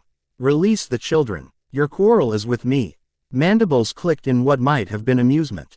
So protective of young mortals, a weakness Zeus predicted. How convenient for our purposes. Final warning, Issei stated flatly. Release them and depart. Counteroffer. Euronymous gestured, and one Minotaur P. Rest its axe blade against a child's throat, not breaking skin but demonstrating clear threat. Surrender yourself to Lord Hades, custody, and these souls remain in their mortal vessels rather than arriving prematurely in his domain. Issei's expression revealed nothing, but inwardly he calculated probabilities with cold efficiency. Direct attack would result in at least some civilian casualties. Surrender meant certain torture but might protect immediate hostages. Neither option aligned with acceptable outcomes. A third option manifested unexpectedly. From above, a blur of ash-white motion descended upon the rearmost Minotaur. It landed on the creature's shoulders, hands gripping its horns with devastating force. Before it could react, she wrenched its head with a sharp twisting modi. On that separated spine from skull with audible crack. The diversion created precious seconds of confusion. Issei exploited immediately, left arm transforming as he launched himself toward the Minotaur threatening the child. His draconic claws sheared through the creature's wrist before it could respond, severing hand from arm in spray of golden ichor. His follow-through caught the falling axe midair, redirecting its momentum into the third Minotaur's chest with perfect economy of motion. Euronymous screeched with rage, scorpion tail arcing forward to launch venom spray toward Issei's position. The attack never connected. Eight interposed herself between toxin and children, producing twin short blades that glowed with unnatural blue-white energy. These weapons, clearly divine in origin, carved through venom droplets, neutralizing them midair through some property beyond conventional physics. Ghost of Sparta, Euronymous hissed with genuine alarm. This encounter was not calculated to include your interference. Calculation error. 8 replied with deadly simplicity, blades spinning in precise arcs that left light trails hanging momentarily in the air. Correct it by leaving. The underworld torturer assessed changed tactical situation with visible recalculation. Its advantages had vanished with the Minotaurs, defeat and Ate's unexpected appearance. More significantly, Issei now stood between the creature and its intended hostages, draconic arm fully manifested and combat stance perfectly balanced. This changes nothing, Euronymous declared, mandibles clicking with agitation. Lord Hades anticipated potential failure of initial approach. Alternative measures already proceed. Meaning what, exactly? Issei demanded, maintaining protective position. The creature's human features formed approximation of smile. You defend these children while your dwelling burns with others inside. Even dragons cannot occupy 2 locations simultaneously. Shock registered moan, entirely on Issei's face before tactical mind processed implications. My apartment building contains 37 residential units. Families, elderly, regrettable collateral damage in divine conflict. Euronymous agreed with grotesque satisfaction. Unless you surrender immediately, in which case Lord Hades might command his servants to extinguish the blaze before total loss of life. Ate's expression transformed from combat focus to something darker, rage barely contained beneath surface control. Threatening innocence, targeting children, using fire against civilians. Her voice emerged dangerously quiet. Zeus taught you nothing from my vengeance. Your vengeance is ancient history, ghost, Euronymous dismissed. Your relevance ended centuries ago. Incorrect assessment. 8 stepped forward, blades humming with increasing energy that caused air around them to distort. I'll demonstrate properly. Before she could attack, Issei spoke with decisive calm. Go. Protect the apartment dwellers. I'll secure these children. Her amber eyes shifted to him with momentary surprise before understanding registered. With sharp nod conveying both agreement and warning, she sheathed her blades and sprinted from the playground, inhuman speed carrying her rapidly from sight. How touching, Euronymous mocked. Solidarity between Zeus's greatest disappointments. It changes nothing. Sue, render or watch helpless as innocents perish in flames while you protect these few. Issei's expression remained coldly controlled as he addressed the children behind him without turning. When I move, run to your parents. Don't stop. Don't look back. Euronymous chittered with apparent amusement. They cannot hear you, dragon host. The mist magic, as penetrable by those granted permission by its target, Issei interrupted. Basic principle of divine concealment since classical era. Your master's torturers should study magical theory more thoroughly. The creature's compound eyes widened. Fractionally as it realized its miscalculation. Issei had already extended his draconic influence over the children, temporarily granting them perception beyond the mist's deception. Now, Issei commanded, simultaneously launching himself toward Euronymous with explosive force.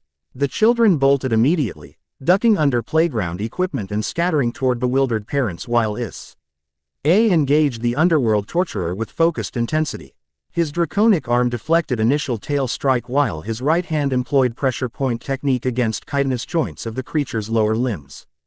Euronymous possessed significant combat experience, evident in its efficient use of multiple limbs in coordinated defense. Its exoskeleton deflected attacks that would have disabled human opponents, while venom-tipped tail maintained constant threat requiring tactical awareness. Under normal circumstances, the battle would have reached equilibrium, both combatants evenly matched in different aspects of combat prowess. But Issei fought with tactical objective beyond mere victory. Each movement deliberately maneuvered his opponent away from fleeing civilians while preventing escape. The apartment fire requires verification, Defied noted during momentary disengagement. This creature could be misdirecting with false threat. 8 will determine truth, Issei replied internally while dodging venom spray that dissolved concrete on contact. Our responsibility remains containing this threat until civilians reach safety. The playground gradually emptied as confused NTS collected their children and departed, none comprehending the supernatural battle occurring within magical concealment. Once the final civilian cleared the area, Issei's tactics shifted from containment to decisive engagement. Your hostages are gone, he stated, voice carrying implacable certainty. Your leverage evaporated. Retreat remains your only logical option. Logic serves limited purpose in divine conflicts. Euronymous responded, suddenly ceasing attack. Its mandibles clicked rapidly, communication rather than threat display. Lord Hades anticipated your tactical approach. Contingencies exist beyond your comprehension. Quote, the air behind the creature shimmered as reality distorted. A portal formed, circular opening revealing darkness absolute beyond normal absence of light. Euronymous backed toward this escape route with surprising agility for its awkward form. This encounter provided valuable assessment of your capabilities, Dragon Host, it called. Future engagement will reflect just observed limitations. You assume future opportunity, Issei responded, calculating trajectory required to intercept before escape completed. The creature's compound eyes gleamed with unnerving intelligence. Inevitability, not assumption. Lord Hades collects souls of interest with eternal patience. Yours presents particular value due to its draconic symbiosis. Before Issei could respond or attack, Euronymous slipped through the dimensional portal, which collapsed immediately behind it, leaving no trace of its existence beyond scorched grass where dimensional energies had contacted natural matter. Strategic retreat rather than defeat, Defied observed. The creature speaks truth. This was assessment rather than genuine capture attempt. Agreed. Issei allowed his conic arm to revert to human appearance as magical concealment dissolved around him. The playground stood empty now, ordinary in appearance save for scattered evidence of supernatural combat, scorched equipment. Golden ichor traces already evaporating in morning sunlight, claw marks in resilient plastic designed to withstand ordinary children's activities. His smartphone vibrated with incoming message. The screen displayed text from the same unknown number. Fire contained. 0 casualties. Meeting required. Eastern coordinates follow. Below appeared navigational information identifying Loka Tian in mountainous region approximately 40 kilometers from city center. The precision and brevity confirmed 8 as sender, communication stripped to essential information without embellishment. She invites US to her training grounds. Ddraig noted, significant escalation of trust following coordinated combat. Logical progression. Issei was already moving, departure unnoticed by humans. WHO's perception had readjusted to mundane reality. Olympian factions target both separately and together. Strategic alliance offers mutual benefit. The devil observes these developments with interest. Her familiar monitored the entire confrontation. Issei had noted the magical construct, disguised as ordinary crow, observing from nearby tree throughout the encounter. Her knowledge of our capabilities grows. Unavoidable during genuine combat, she will adjust her approach accordingly. Likely accelerate recruitment efforts. Let her plan, Issei replied with Spartan pragmatism. We have preparations of our own to make. The journey to Ate's training grounds required modern transportation followed by rigorous mountain hiking. Issei adapted to both with characteristic efficiency, treating unfamiliar bus routes as tactical challenge while appreciating how modern conveyance compressed travel time compared to his original era. 2 hours after departing the city, he stood at Tra. Ilhead leading into densely forested mountains. No signage marked the path. No maintained trail guided travelers. Only Ddraig's ability to sense Ate's distinctive energy signature provided direction through increasingly rugged terrain. Her location remains deliberately isolated, Ddraig observed as they navigated steep incline through pine forest. Natural features combined with magical barriers create defensive perimeter most would find impenetrable. Consistent with warrior who values security above convenience, Issei replied, moving with tireless efficiency despite challenging landscape. Tactical positioning prioritizes defensibility over accessibility. The forest thickened as elevation increased, trees growing closer together while underbrush created natural obstacles requiring careful navigation. Ordinary humans would have struggled significantly. Issei moved through the challenging terrain with fluid grace born of centuries of battlefield mobility. After 40 minutes of steady ascent, the atmosphere shifted subtly. Temperature dropped several degrees despite unchanged elevation. Sounds became muffled as if passing through water rather than air. Light acquired slight Lee blue tint unrelated to natural spectrum. Perimeter warning system, Ddraig identified. Magical barrier designed to disorient unwelcome visitors while alerting defender to intrusion. Impressive construction, Issei acknowledged. Ancient technique adapted to modern magical theory. He continued forward without hesitation, sensing the barrier's parameters, analyzing his essence rather than merely his physical presence. The magic recognized draconic energy signature as permitted entity. 8 had indeed calibrated her defenses to allow his specific supernatural pattern. The barrier parted around him like water around stone, creating momentary visual distortion before clarity returned. The forest beyond appeared unchanged at first glance, but subtle differences revealed transition to protected space. Trees stood taller, their growth unnaturally perfect. Underbrush organized itself in patterns suggesting deliberate arrangement rather than random natural distribution. Animal sounds ca. Read harmonic qualities beyond ordinary wildlife vocalizations. Most significant was the structure that appeared as he crested final ridge. Nestled against mountainside stood traditional Japanese do-jo, single-story wooden building with sloped roof and wraparound porch. Its weathered appearance suggested decades of existence, yet something in its construction hinted at much greater age despite architectural style inconsistent with ancient Greece. The clearing surrounding this structure had been transformed into training ground containing various stations designed for specific combat disciplines.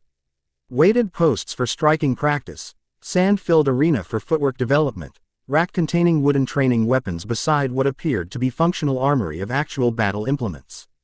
8 herself stood in central area, executing precision striking pattern against imaginary opponents.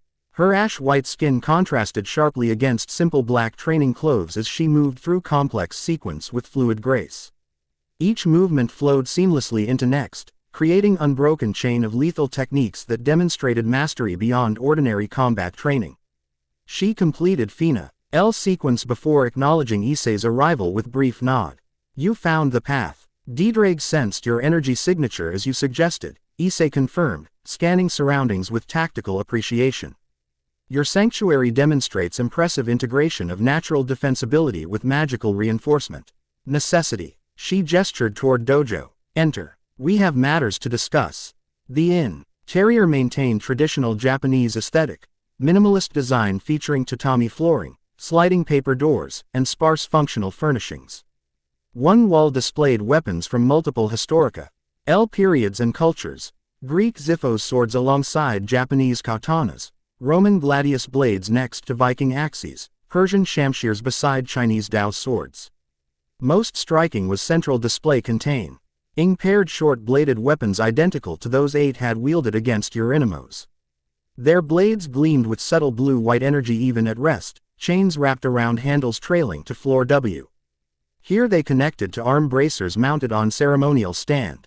Blades of Exile, 8 identified, noting Issei's interest. Forged from remains of blades of chaos after my final confrontation with Ares. Divine weapons bound to my essence. Quote, they neutralized Euronymos' venom, Issei observed. Property beyond conventional magical enhancement. They adapt against divine threats, she confirmed without elaboration. Gesturing toward simple table where tea service awaited. The apartment fire was contained before significant damage. Hades. Servants fled when confronted directly. Issei knelt at table with formal precision. Coordinated attack on multiple fronts suggests resources beyond single divine faction. Yes. 8 poured tea with economical movements, no wasted motion despite mundane activity. Hades rarely acts without Zeus's implicit approval. Today's operation involved resources from multiple Olympian domains. They fear our potent concluded, accepting tea with traditional respect. With reason. She met his gaze directly. Separately, we each nearly destroyed Olympus. Together, we represent existential threat to divine order they've maintained since classical era. She assesses situation accurately, Diedrag commented. Combined knowledge and abilities provide strategic advantage against Pantheon that operates through predictable methodologies. Which brings us to necessary discussion. Issei stated, setting aside untouched tea. Joint defense requires shared information beyond what either possesses individually.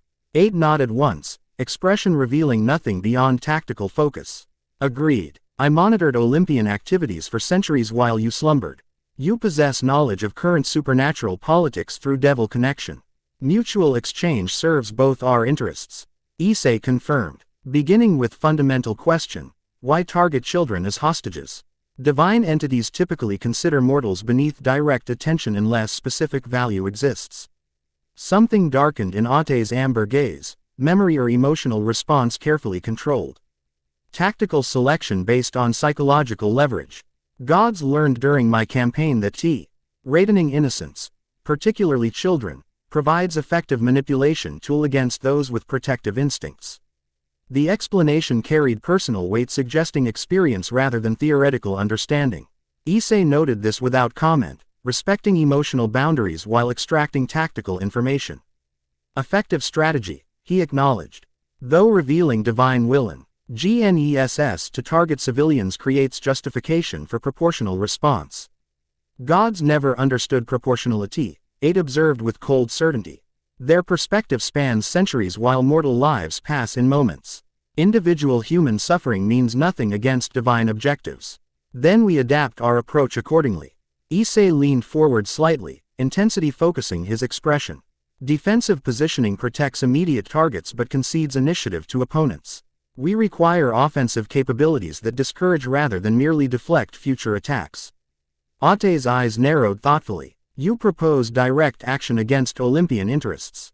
Precisely. Targets with symbolic value rather than strategic importance. Demonstration rather than destruction. For the first time, something resembling genuine smile crossed Ate's severe features. Unconventional approach for Spartan warrior. Your historical counterparts preferred direct confrontation. Centuries Phi. Qing gods teaches effectiveness of psychological warfare, Issei replied with grim certainty. Divine beings value symbolism and reputation above material considerations. Strategic strikes against representations of their power apply pressure exceeding physical damage. I attempted similar approach during my campaign, 8 acknowledged. Effective until emotional involvement compromised tactical discipline. The admission revealed self-awareness surprising in legendary figure known primarily for destructive fury.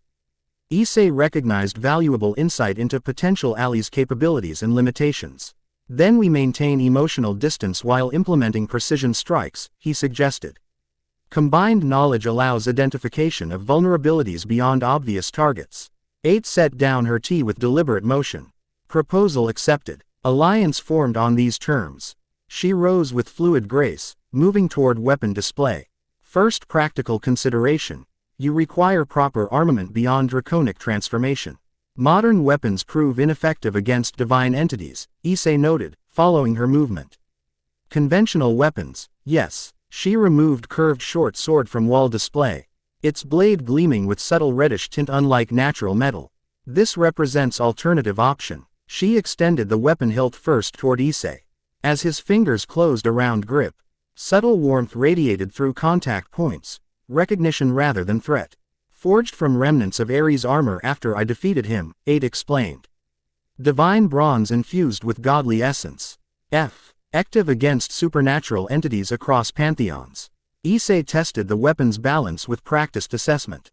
The blade moved as natural extension of his arm, weight and proportion suited to his fighting style despite originating from warrior with different technique. Generous offering, he acknowledged, understanding significance of weapon crafted from deity who had caused both their campaigns against Olympus. Practical alliance requires shared resources, 8 replied without sentiment. The blade remained unused. My fighting style evolved beyond conventional weaponry. Issei executed precise practice sequence, confirming weapons responsiveness. It serves well. Thank you, she acknowledged with minimal nod before returning to tactical discussion. Second consideration. The Evil observes our movements with increasing attention. Her familiar monitored playground confrontation from beginning to conclusion.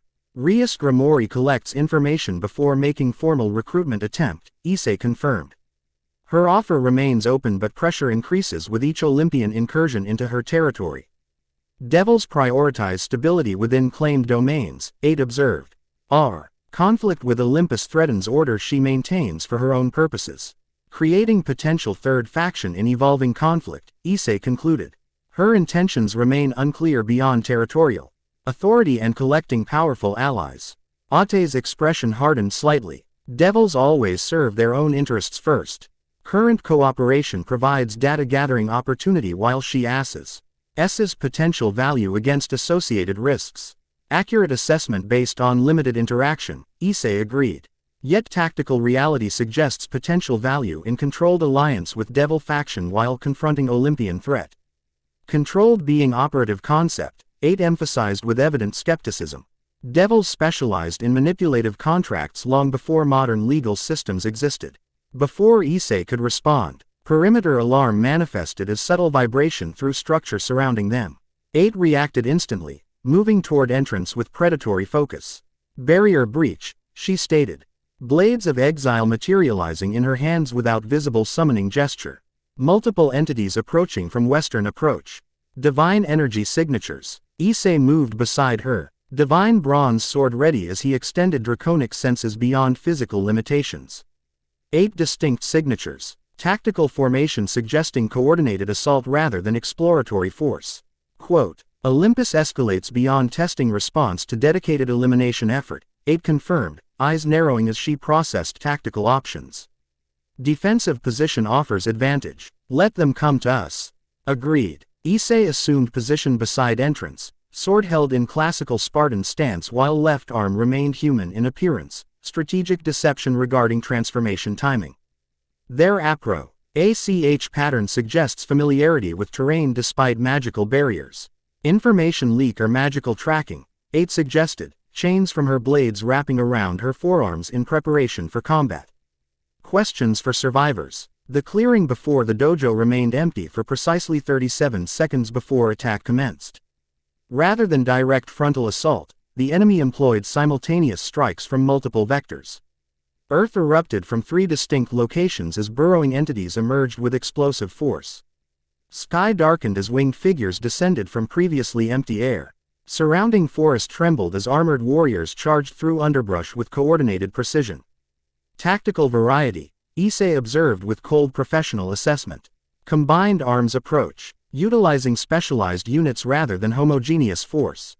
Zeus finally remembers proper warp-pression shifting to focused combat readiness. Shall we remind him why that failed before? Without waiting for response, she launched herself toward nearest threat, winged harpy diving with talons extended toward her position. The blades of exile carved glowing arcs through air, intercepting the Kree.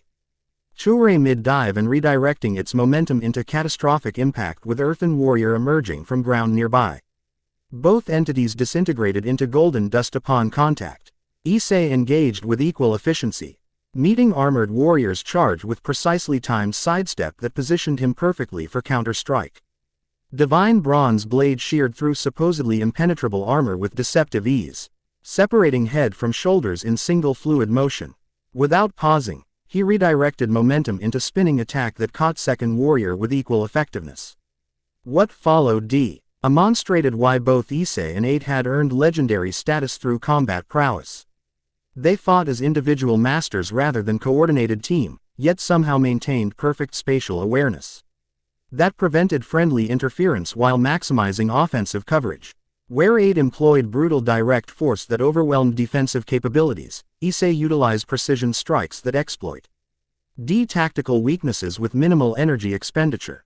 The divine assault force, comprised of minor deities and supernatural entities from Greek pantheon, discovered too late their strategic error. Numerical advantage meant nothing against opponents whose combat experience spanned centuries of warfare against gods themselves. Each Olympian entity fell to coordinated defense that seemed to anticipate every tactical approach.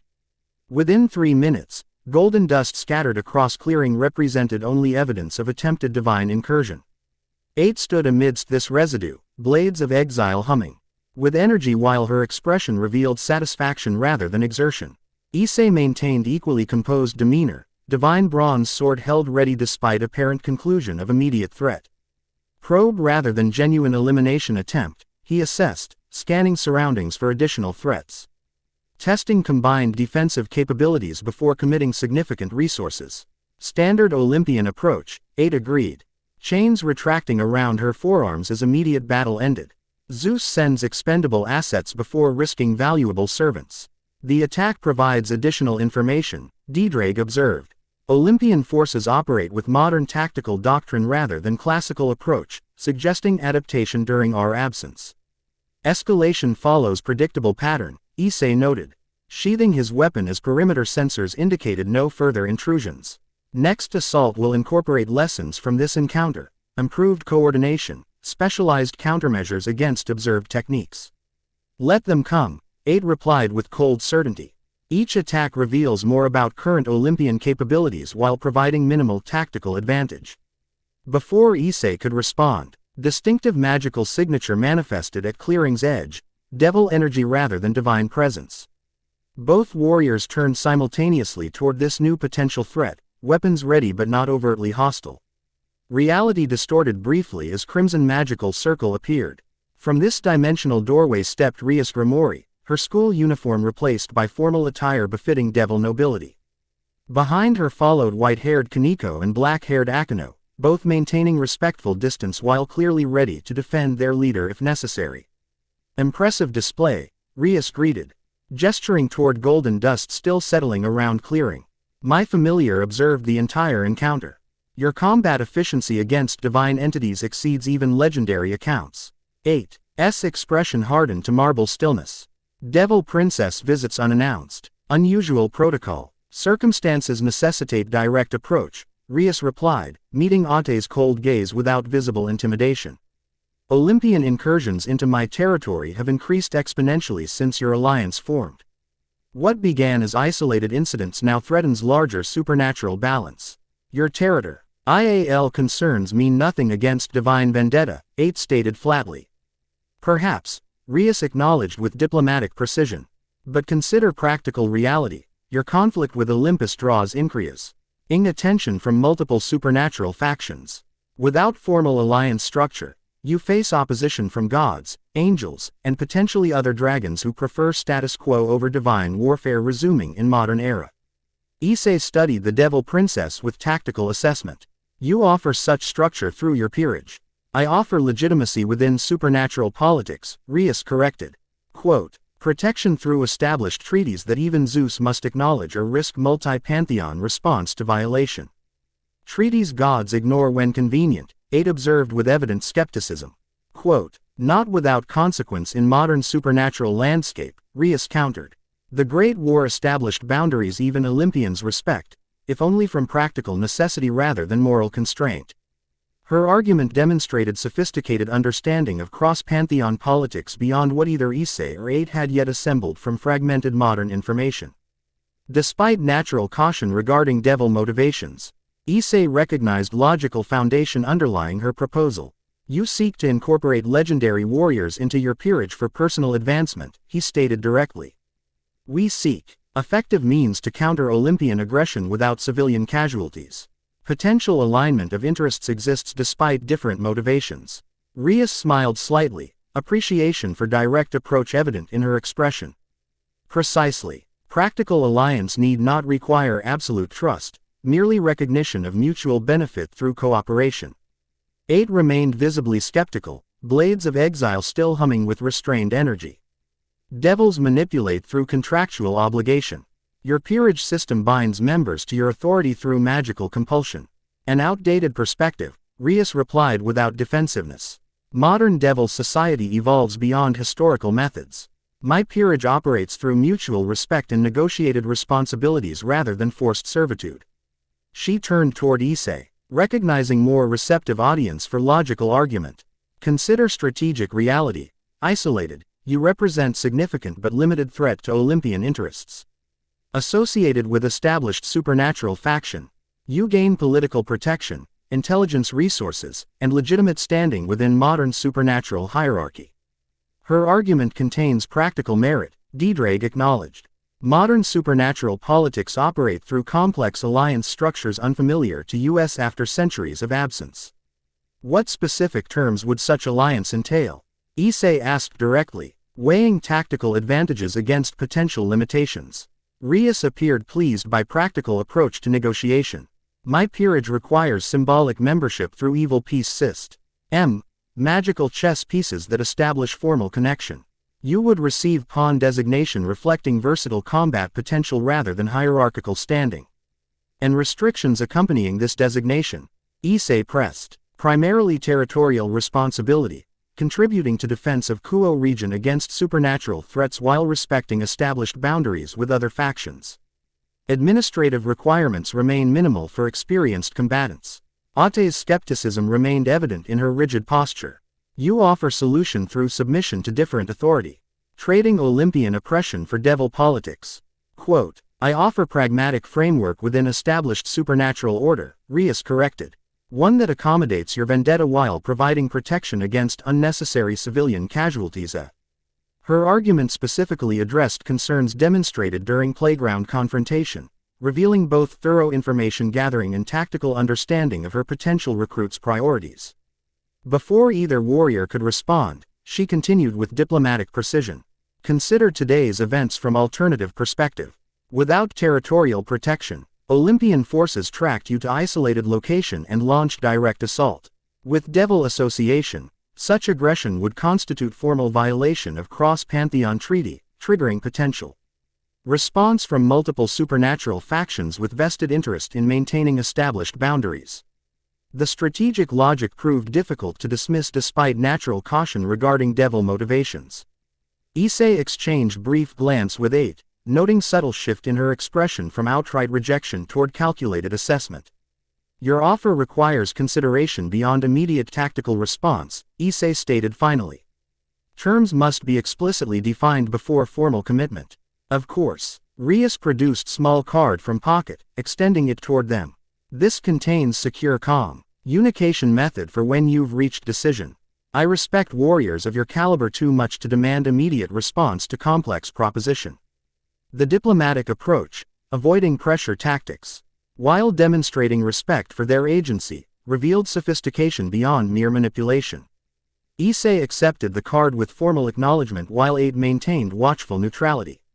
One question before you depart, Issei said as Rias prepared to activate transportation circle. Why specifically seek our allegiance when our conflict with Olympus brings complications to your territory? Rias paused, expression shifting to something more genuine than diplomatic facade. Because legends walk among us in crucial times, she replied with unexpected sincerity. The supernatural world Aproac, he's inflection point where ancient powers reawaken and long-dormant conflicts resurface. Those who shaped history through defiance of divine tyranny may determine whether freedom or subjugation defines our future. With those surprisingly philosophical words, she activated her transportation circle. Crimson light enveloped her group briefly before they vanished, leaving Issei and 8 alone amidst evidence of recent battle. Calculated recruitment speech, 8 observed after extended silence. Devils excel at presenting self-interest as mutual benefit. True, Issei acknowledged. Yet practical advantages exist regardless of her motivations. 8 sheathed her blades with deliberate movement, studying Issei with renewed assessment. You consider accepting her offer. I consider all tactical options with potential strategic benefit, he clarified. Olympian escalation continues regardless of our preferences. Effective countermeasures require adaptation to modern supernatural framework. Adaptation need not mean submission, 8 countered, though her tone suggested intellectual debate rather than emotional rejection. Agreed, which necessitates careful examination of specific terms rather than outright dismissal. The discussion continued as they returned to dojo interior, cleaning weapons while analyzing implications of both divine attack and devil proposition.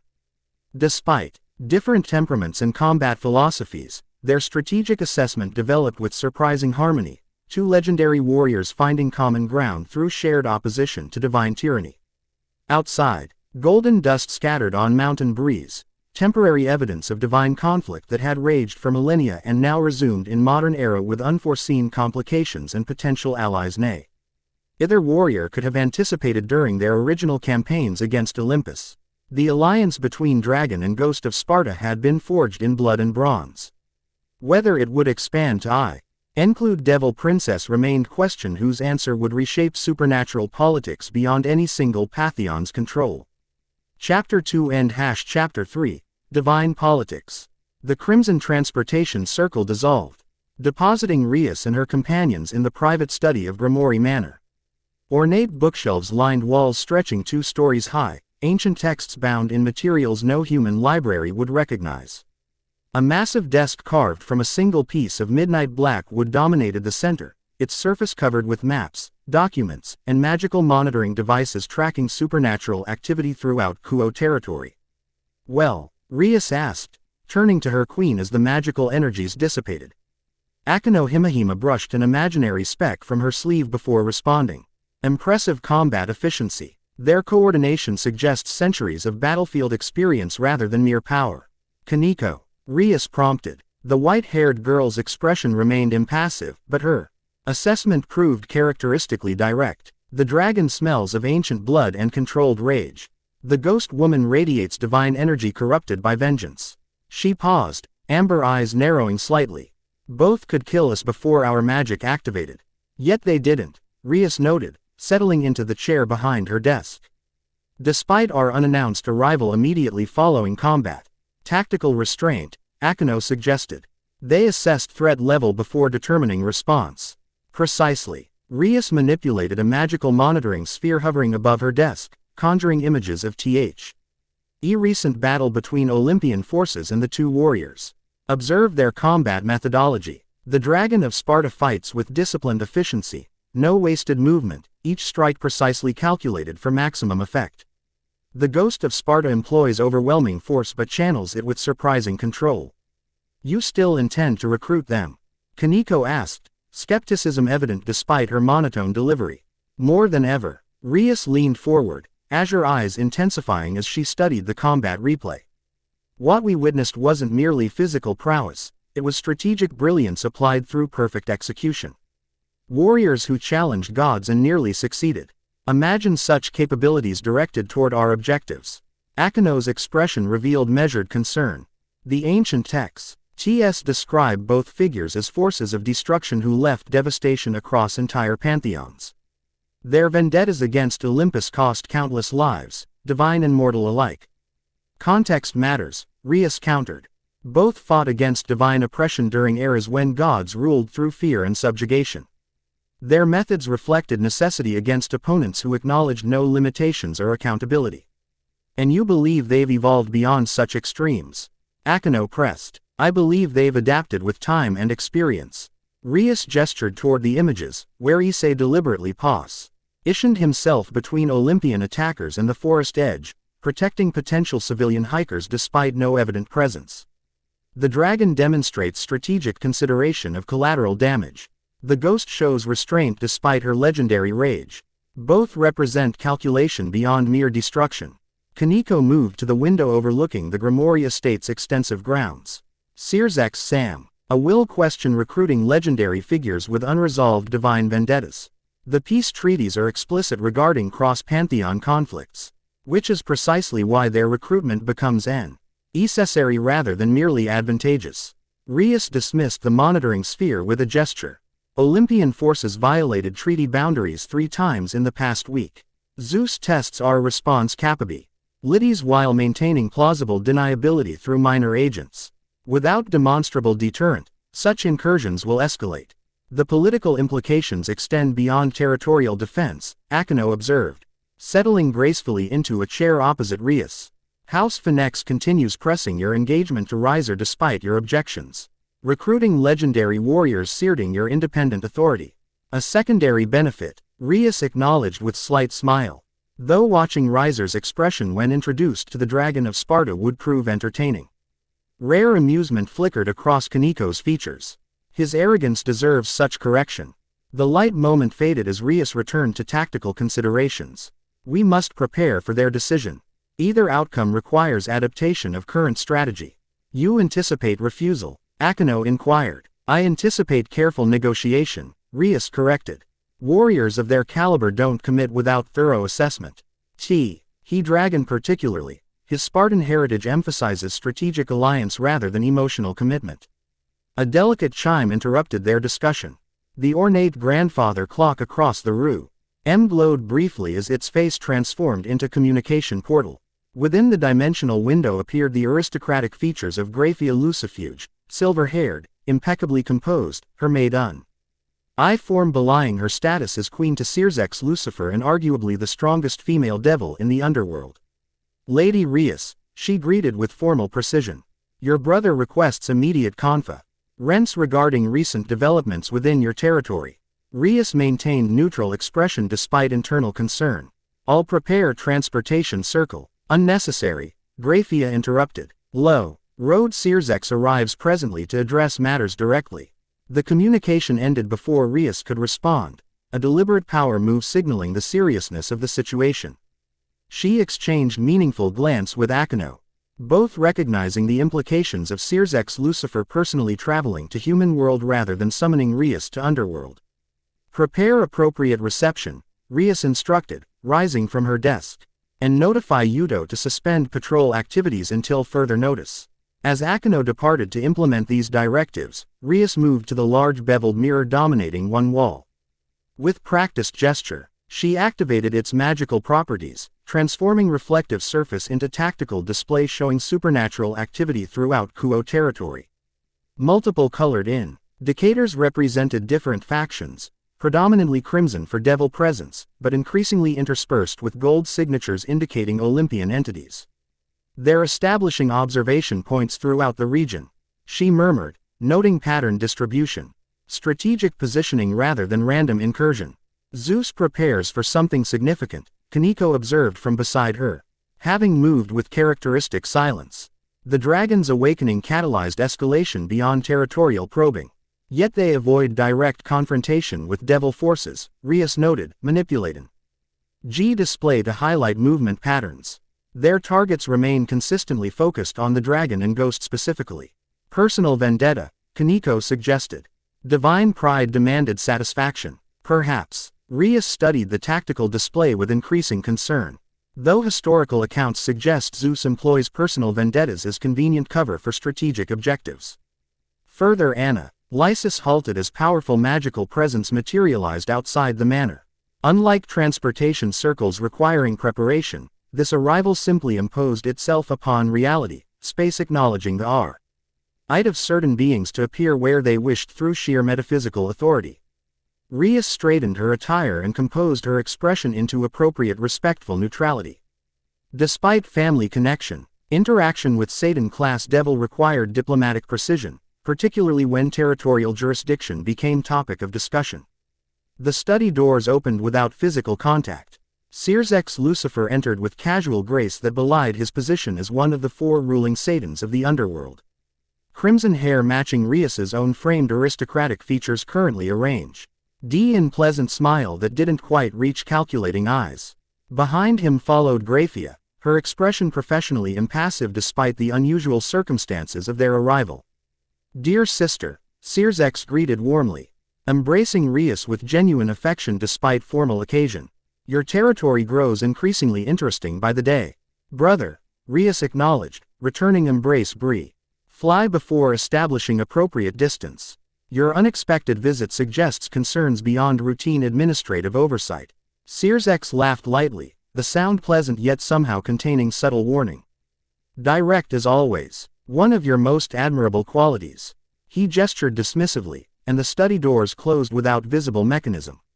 "We have matters to discuss that require absolute privacy." Graphia moved with silent efficiency, establishing multi-layered security barrier around study perimeter, magical countermeasures against both physical and supernatural surveillance far exceeding standard protocols. The thoroughness of these precautions confirmed the seriousness of the situation beyond initial appearance. "The Dragon of Sparta has awakened after 2 millennia of magical imprisonment," Sears stated without preamble once barriers solidified. "And rather than reporting this Class S supernatural event to underworld authorities, you approached him with recruitment proposition. Explanations would prove welcome." Rias maintained composed demeanor despite direct challenge. The situation developed rapidly, requiring immediate tactical response rather than administrative reporting. Olympian forces violated territorial boundaries within hours of his awakening, confirming connection between these events. Connection indeed. Sears settled into chair opposite Rias's desk, his casual posture contrasting with intensity of his gaze. Historical records from Great War period reference the Dragon of Sparta as catalyzing factor in decline of Greek pantheon's direct influence over human affairs. Zeus has maintained particular interest in his eventual location for 20 centuries. Which makes his appearance in my territory significant diplomatic opportunity. Rather than merely supernatural anomaly, Rias countered smoothly. Recruiting legendary warrior with specific divine conflict provides House Gremory's strategic advantage in forthcoming supernatural realignment. Sears studied her with mixture of pride and concern. "Your political acumen develops impressively, sister. However, cross-pantheon treaties established after Great War specifically prohibit devil factions from recruiting entities with active divine vendettas. The stability of current supernatural order depends upon maintaining certain boundaries. Treaties which Olympian forces have violated 3 times this week alone," Rias noted, activating tactical display to demonstrate documented incursions. "These represent merely confirmed incidents. Intelligence suggests additional covert operations throughout Kuo territory." Noted and concerning, Sears acknowledged. "Yet escalation through recruiting legendary adversaries of Olympus hardly constitutes de-escalation strategy. Unless such recruitment establishes clear deterrent against further violation," Rias argued. "The Dragon of Sparta and his unexpected ally, the Ghost of Sparta, represent legitimate defensive assets against increasing Olympian aggression." Sears' expression sharpened noticeably. "The Ghost of Sparta resurfaces as well. Confirmation exists. Direct observation through familiar surveillance," Rias confirmed. Sensing shift in conversational dynamic. "She appears physically female despite historical accounts suggesting male warrior. Current hypothesis suggests historical revisionism rather than identity discrepancy."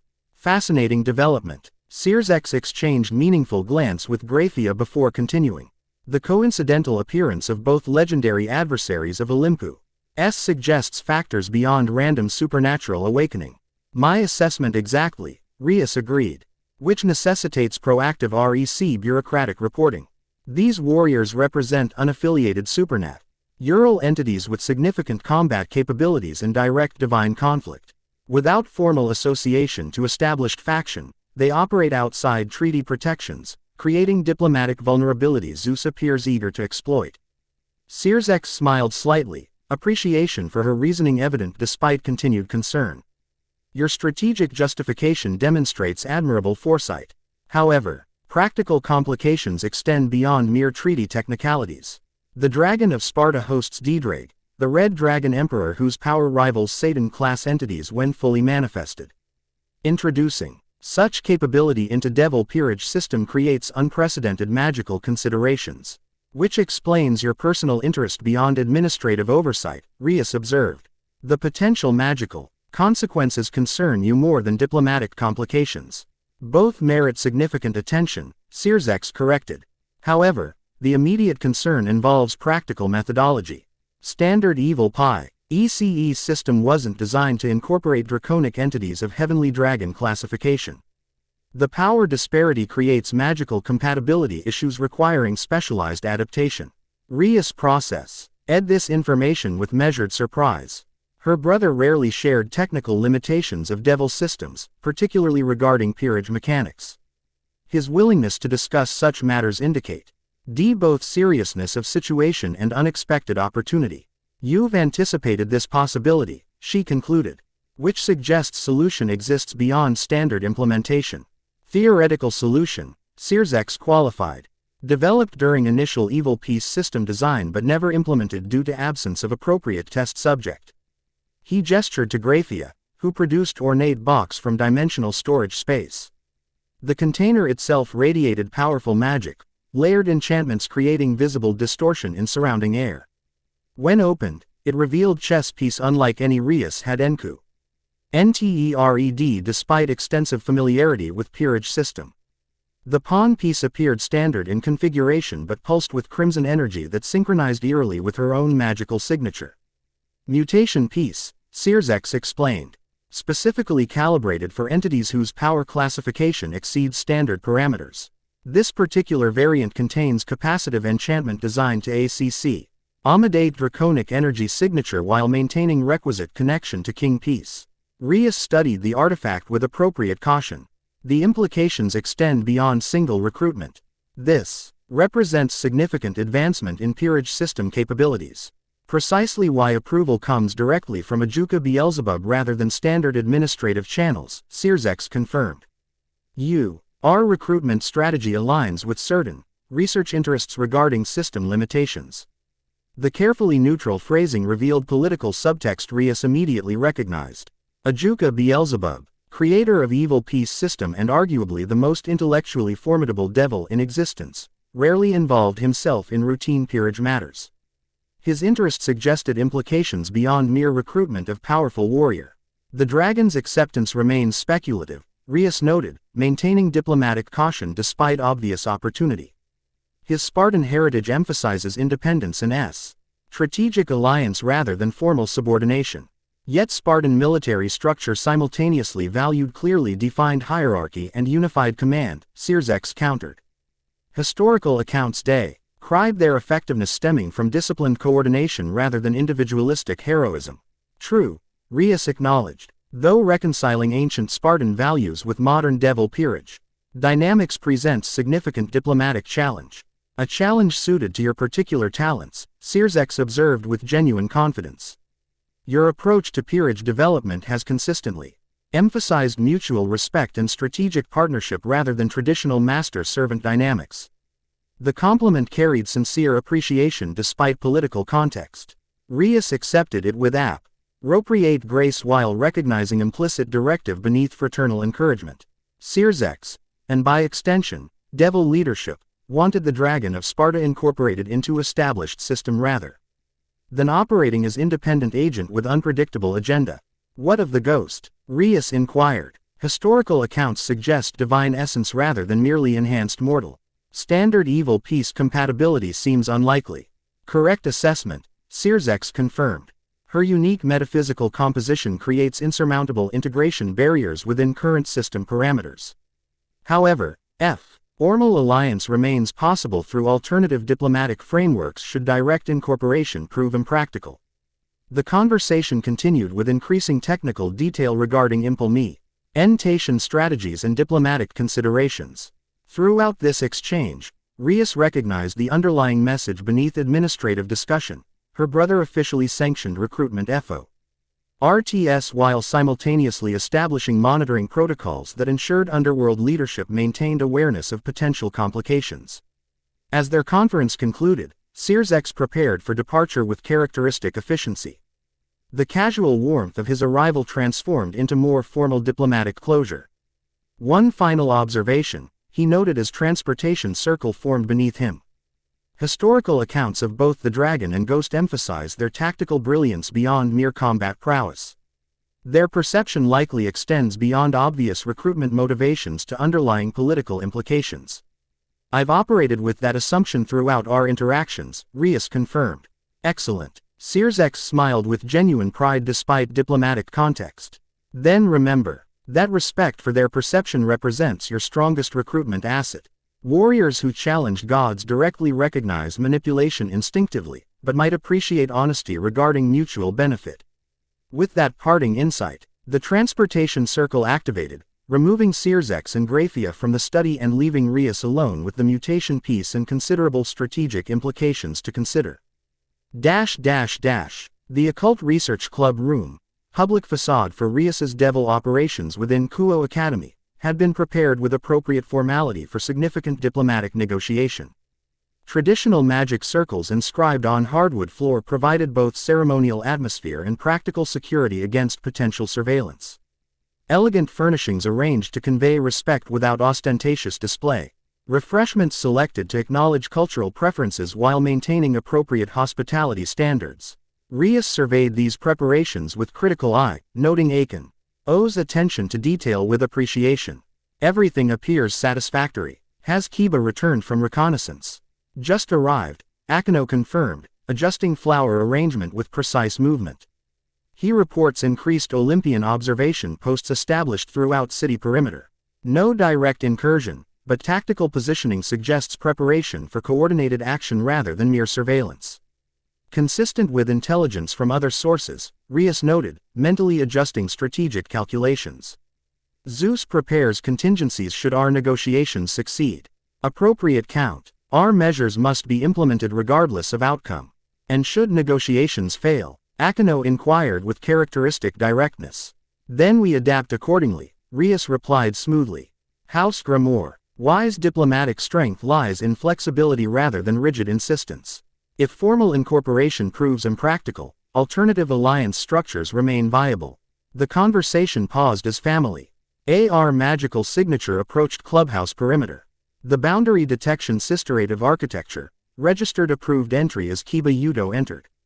The blonde knight's customary composed appearance showed subtle signs of extended surveillance activity, slight dishevelment of otherwise immaculate uniform, heightened alertness behind courteous demeanor. Report. Rias instructed without preamble. Olympian observation extends beyond previous parameters, Kiba confirmed, accepting Akeno offered with grateful nod. 17 distinct positions identified through magical signature analysis. Configuration suggests perimeter containment rather than offensive positioning. They establish quarantine boundary, Rias concluded. Strategic isolation before diplomatic approach or direct confrontation. Zeus prepares multiple options, Kiba agreed. Most concerning development involves unfamiliar magical signatures interspersed among confirmed Olympian positions. Preliminary analysis suggests potential cross-pantheon cooperation. This information warranted immediate attention. Rias manipulated tactical display that materialized above antique desk, reviewing magical signature classifications with focused concentration. Norse energy patterns, she identified after brief analysis. Specific harmonic frequency consistent with Asgardian observational magic rather than offensive deployment. Odin involves himself in Olympian matters. Akeno's surprise reflected shared assessment of unusual development. Strategic observation rather than direct intervention, Rias clarified. Quote, the All-Father maintains comprehensive intelligence network across all pantheons. Significant supernatural events warrant automated monitoring regardless of political implications. Before further analysis could proceed, boundary alert indicated approach of their expected guests. Rias dismissed tactical display with subtle gesture, resuming appropriate diplomatic posture as Akeno moved to admit visitors. The door opened to reveal Issei Hyodo and 8, both dressed in modern clothing that did nothing to diminish their inherent martial presence. Issei wore simple dark slacks and button-down IRT that appeared recently purchased yet selected for practical movement rather than fashion. 8 had opted for training attire, fitted black garments that allowed unrestricted combat maneuverability while maintaining public acceptability. Most notable was the slight but significant distance between them, not discord but tactical positioning that allowed both optimal coverage of potential threats. They entered with synchronized awareness that spoke to warriors accustomed to hostile environments rather than social gatherings. "Welcome to the Occult Research Club," Rias greeted with formal precision. "Thank you for accepting my invitation to continue our discussion in more appropriate surroundings." Issei acknowledged with slight bow that reflected adapted cultural awareness, his research to modern Japanese customs evident in gesture that balanced respect with inherent dignity. "Your invitation suggested mutual benefit through continued dialogue," he responded, gaze systematically assessing rooms' layout, occupants, and potential tactical considerations. "Practical discussions require appropriate setting." "Indeed." Rias gestured toward prepared seating arrangement. "Please make yourselves comfortable. Refreshments have been prepared if desired." 8 remained standing despite invitation, her posture reflecting combat readiness barely contained beneath social veneer. Comfort proves secondary to clarity. "Your proposal requires specific elaboration beyond initial overview." The directness matched Rias's expectations regarding the Ghost of Sparta. Historical accounts emphasized her preference for forthright confrontation rather than diplomatic maneuvering. Adapting approach accordingly, Rias shifted from standard hospitality protocol to more substantive discussion. Hen let us address specific considerations directly, she agreed, activating formal presentation circle that materialized glowing three-dimensional representation of evil peace system between them. Evil society operates through structured hierarchy combining aristocratic tradition with meritocratic advancement. The peerage system represents formalized extension of this structure, allowing devils to incorporate non-devil entities into established framework through mutual agreement. Issei studied the magical display with analytical intensity, his tactical mind evidently processing implications beyond superficial explanation. The chess metaphor suggests specific roles and capabilities within structured hierarchy. Perceptive observation, Rias acknowledged. Each piece corresponds to tactical designation rather than merely symbolic position. Knights emphasize mobility and precision. Rooks provide defensive capability and straightforward power. Bishops focus on magical aptitude and support functions. Queens combine multiple attributes in versatile configuration. Pawns possess promotion capability under specific circumstances, Issei completed, surprising Rias with his accurate assessment based on limited information. Tactical flexibility prioritized over specialized function. Precisely, Rias confirmed, reassessing his analytical capabilities upward based on this demonstration. "How did you determine promotion mechanics without prior explanation?" A slight smile, the first she'd observed from him, crossed Issei's features. Chess originated from ancient Indian war game that Spartan military advisors studied for tactical instruction. The fundamental principles transcend specific rule variations across cultures and eras. The demonstration of historical knowledge combined with analytical application reinforced Rias's assessment of his strategic value beyond mere combat capability. This wasn't merely legendary warrior with exceptional fighting skills but tactical mind capable of adapting ancient experience to modern frameworks with remarkable efficiency. "The pawn designation would suit your capabilities specifically because of this adaptability," she explained, manipulating display to highlight relevant mechanics. While other pieces excel in specialized functions, promotion capability allows tactical versatility that aligns with your demonstrated adaptability across historical contexts. Quote, Ate's expression remained skeptical despite technical explanation. The system fundamentally establishes hierarchical control. Historical accounts describe evil's binding servants through magical compulsion rather than mere organizational efficiency. An outdated methodology inconsistent with modern devil society, Rias countered smoothly. While traditional households maintain certain antiquated practices, progressive leadership, including House Gremory, emphasizes mutual benefit through consensual association rather than compulsory service. Yet Agical binding remains fundamental component regardless of philosophical approach. 8 pressed, her intensity revealing personal concern beneath tactical objection. Rias recognized the underlying Issei immediately. A warrior who had fought against divine control for centuries would naturally resist any system suggesting similar limitation on personal agency.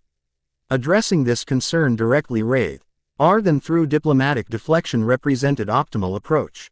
The connection established through evil peace system creates magical framework rather than compulsory obedience, she explained, adjusting display to reveal underlying magical mechanics. The practical implementation emphasizes communication, coordinated capability enhancement, and mutual protection rather than hierarchical control. Issei studied these technical details with focused attention before raising practical question. How would such system interact with existing draconic bond? Defied maintains direct metaphysical connection that predates modern devil magic by millennia. The question demonstrated sophisticated understanding of potential magical complications, exactly the consideration Searsex had anticipated. Rias produced the muentional storage, allowing its distinctive energy signature to manifest visibly. Standard implementation would indeed create potential conflict between existing draconic bond and peerage connection, she acknowledged, which necessitates specialized adaptation developed specifically for such circumstances. The mutation piece hovered above her palm, pulsing with energy that resonated visibly with Issei's draconic aura despite his currently human appearance. The harmonic synchronization between these distinct magical signatures confirmed theoretical compatibility predicted by Ajuka's research. This represents significant investment of magical resources beyond standard recruitment considerations, Rias explained. The specialized configuration accommodates draconic energy without establishing competing metaphysical hierarchy, essentially creating cooperative framework rather than dominant structure. Issei's expression revealed nothing beyond analytical assessment. But something shifted in his posture, subtle indication that technical explanation addressed fundamental concern regarding his connection with Defied. What practical benefits would such associate ion provide beyond theoretical protection from Olympian aggression? He inquired, moving discussion toward concrete advantages rather than abstract principles. Rias appreciated the pragmatic approach. Further confirmation of Spartan tactical mentality prioritizing practical effectiveness over philosophical ideals. She adjusted presentation accordingly, shifting from theoretical mechanics to specific advantages. Immediate benefits include territorial legitimacy within supernatural political framework, she began, displaying relevant treaty documentation. Forces that currently target you without consequence would face potential multi-faction response for violating established boundaries. Additionally, information access regarding current supernatural politics would accelerate your adaptation to modern context. And your benefit beyond acquiring legendary warrior for your collection. 8 interjected, cutting directly to underlying motivation. Rather than taking offense at blunt assessment, Rias smiled with genuine appreciation for directness. House Gremory faces political challenges requiring demonstration of independent capability beyond family connection to current Satan leadership. Recruiting legendary figures with demonstrated ability to challenge divine authority establishes clear message regarding our faction's developing influence.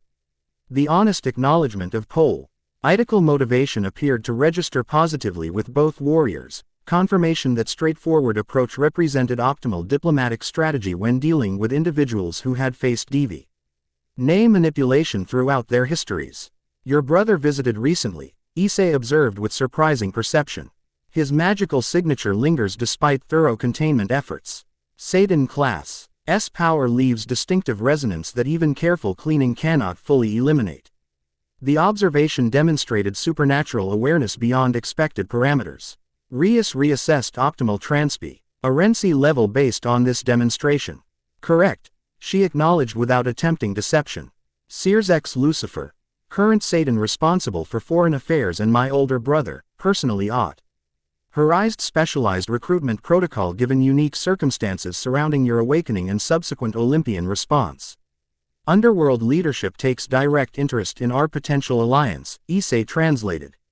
Expression revealing neither surprise nor concern, suggesting implications beyond local territorial considerations. The supernatural world experiences transitional period across multiple pantheons, Rias explained. Deciding complete transparency represented optimal approach given demonstrated perception capabilities. Ancient powers reawaken. Long-dormant conflicts resurface. Traditional boundaries blur between previously separated metaphysical domains. Your appearance, both of you, represents significant variable within larger patterns suggesting fundamental realignment approaching. Ate's expression hardened slightly. We become pieces in game beyond devil politics. You already occupied significant position within divine conflict spanning millennia, Rias countered respectfully. Current circumstances merely introduce additional factions and considerations beyond original Olympian focus. Throughout this exchange, Issei remained thoughtfully silent, processing implications with tactical assessment rather than emotional response. When he finally spoke, his question demonstrated perspective beyond immediate circumstances. The Norse observation posts established throughout territorial boundary, tactical containment or diplomatic preparation. The question confirmed intelligence capabilities exceeding expected parameters. Rias exchanged brief glance with Akano before responding with calculated transparency. You detected Asgardian monitoring magic, she acknowledged, impressed despite diplomatic composure. Preliminary assessment suggests observational protocol rather than offensive positioning, though specific motivation remains unclear without direct communication from Norse leadership. Odin involves himself directly when significant variables affect cross-pantheon stability. Issei stated with surprising certainty. Historical pattern established during original conflict with Olympus. The All-Father maintains comprehensive awareness of potential power shifts regardless of direct involvement. This assessment aligned perfectly with Rias's own analysis, suggesting historical knowledge extending beyond his personal experience, like Lee information shared through draconic connection with Diedrag, whose existence spanned pantheons and civilizations. Before further discussion could develop, magical alarm activated throughout clubhouse perimeter. Heba materialized beside Rias instantly, hand moving to sword hilt with practiced efficiency. Boundary violation, he reported tersely. Multiple signatures approaching from northeastern quadrant. Olympian energy pattern confirmed among unidentified signatures. Rias accessed tactical display with practiced gesture, assessment shifting immediately from diplomatic to defensive. The visualization revealed approaching entities, predominantly Greek divine energy signatures interspersed with unfamiliar magical patterns that resonated at frequency suggesting neither devil nor angel classification. Coordinated assault rather than diplomatic approach, she assessed, already implementing defensive protocols through communication circle. Timing suggests intentional interruption of negotiation process. Issei moved to tactical display with combat focus replacing diplomatic consideration. His analytical assessment processed threat pattern with impressive efficiency. Flanking. Approach utilizing terrain features for concealment, he observed, identifying tactical implications instantly. Primary force approaches from expected vector while secondary elements establish containment perimeter to prevent retreat. Standard Spartan offensive deployment adapted to modern urban environment. You recognize specific tactical pattern? Rias inquired while coordinating defensive positioning through magical communication. My own design, Issei confirmed with grim recognition. Developed during campaign against Olympian outposts in northern territories. Zeus apparently studied my military innovations during my absence. 8 had already moved to window position, blades of exile materializing in her hands through dimensional summoning. Traditional response or modern adaptation? She inquired with deadly simplicity. Controlled response prioritizing civilian protection, Rias instructed, recognizing opportunity to demonstrate practical benefits of coordinated defense. Heba, establish perimeter containment with Kaneko. Akano, prepare aerial defense grid against potential divine projectiles. Her peerage members moved with practice implementing assigned tactical function without hesitation. Heba vanished through transportation circle that would deposit him at optimal interception point. Kaneko departed through conventional exit to establish secondary defensive position. Akano began complex magical preparation that would create protective barrier around academy grounds. This represents practical demonstration of peerage coordination, Rias noted to her guests while continuing tactical preparation. Individual capabilities enhanced through structured response protocol rather than merely cumulative power application. Issei observed this demonstration with Professional assessment evident in his expression. Effective command structure utilizing specialized capabilities through coordinated deployment. Fundamental military principle transcending specific organizational framework. His analysis reflected appreciation for tactical efficiency rather than merely political structure, precisely the practical consideration Rias had anticipated would resonate with Spartan military background. Your tactical assessment would prove valuable addition to defensive planning, she suggested, offering practical participation rather than mere observation. Hist. Oracle experience with Olympian methodology provides strategic advantage against current threat. Without hesitation, Issei moved to tactical display, immediately analyzing approach vectors and defend. Sieve options with professional efficiency that demonstrated centuries of military experience. Primary threat appears ceremonial rather than merely tactical, he observed, identifying distinctive magical signature among approaching forces. Divine Herald, likely representing Zeus directly, accompanied by honor guard rather than genuine assault force. This assessment provided crucial context beyond mere tactical positioning. Rias adjusted response protocol accordingly, shifting from defensive combat preparation to diplomatic security arrangement without losing capability for immediate response if assessment proved incorrect. Ceremonial approach suggests formal communication rather than direct confrontation, she concluded. Though timing indicates deliberate interruption of our negotiations, Zeus employs diplomatic theater as tactical distraction, Aid observed with evident disdain. Standard methodology when direct confrontation proves disadvantageous. The formal approach masks secondary objective beyond obvious message delivery. This insight prompted immediate reassessment of tactical display, where Issei quickly identified secondary movement pattern beyond primary diplomatic approach. Infiltration element approaching from western perimeter, he confirmed, highlighting subtle magical signature barely detectable among stronger ceremonial presence. Small tactical unit, utilizing divine concealment to approach while attention focuses on formal delegation. Rias immediately adjusted defensive deployment, redirecting Kaneko to intercept potential infiltration while maintaining formal reception capability for approaching Divine Herald. The seamless adaptation demonstrated practical implementation of command flexibility that theoretical discussion couldn't adequately convey.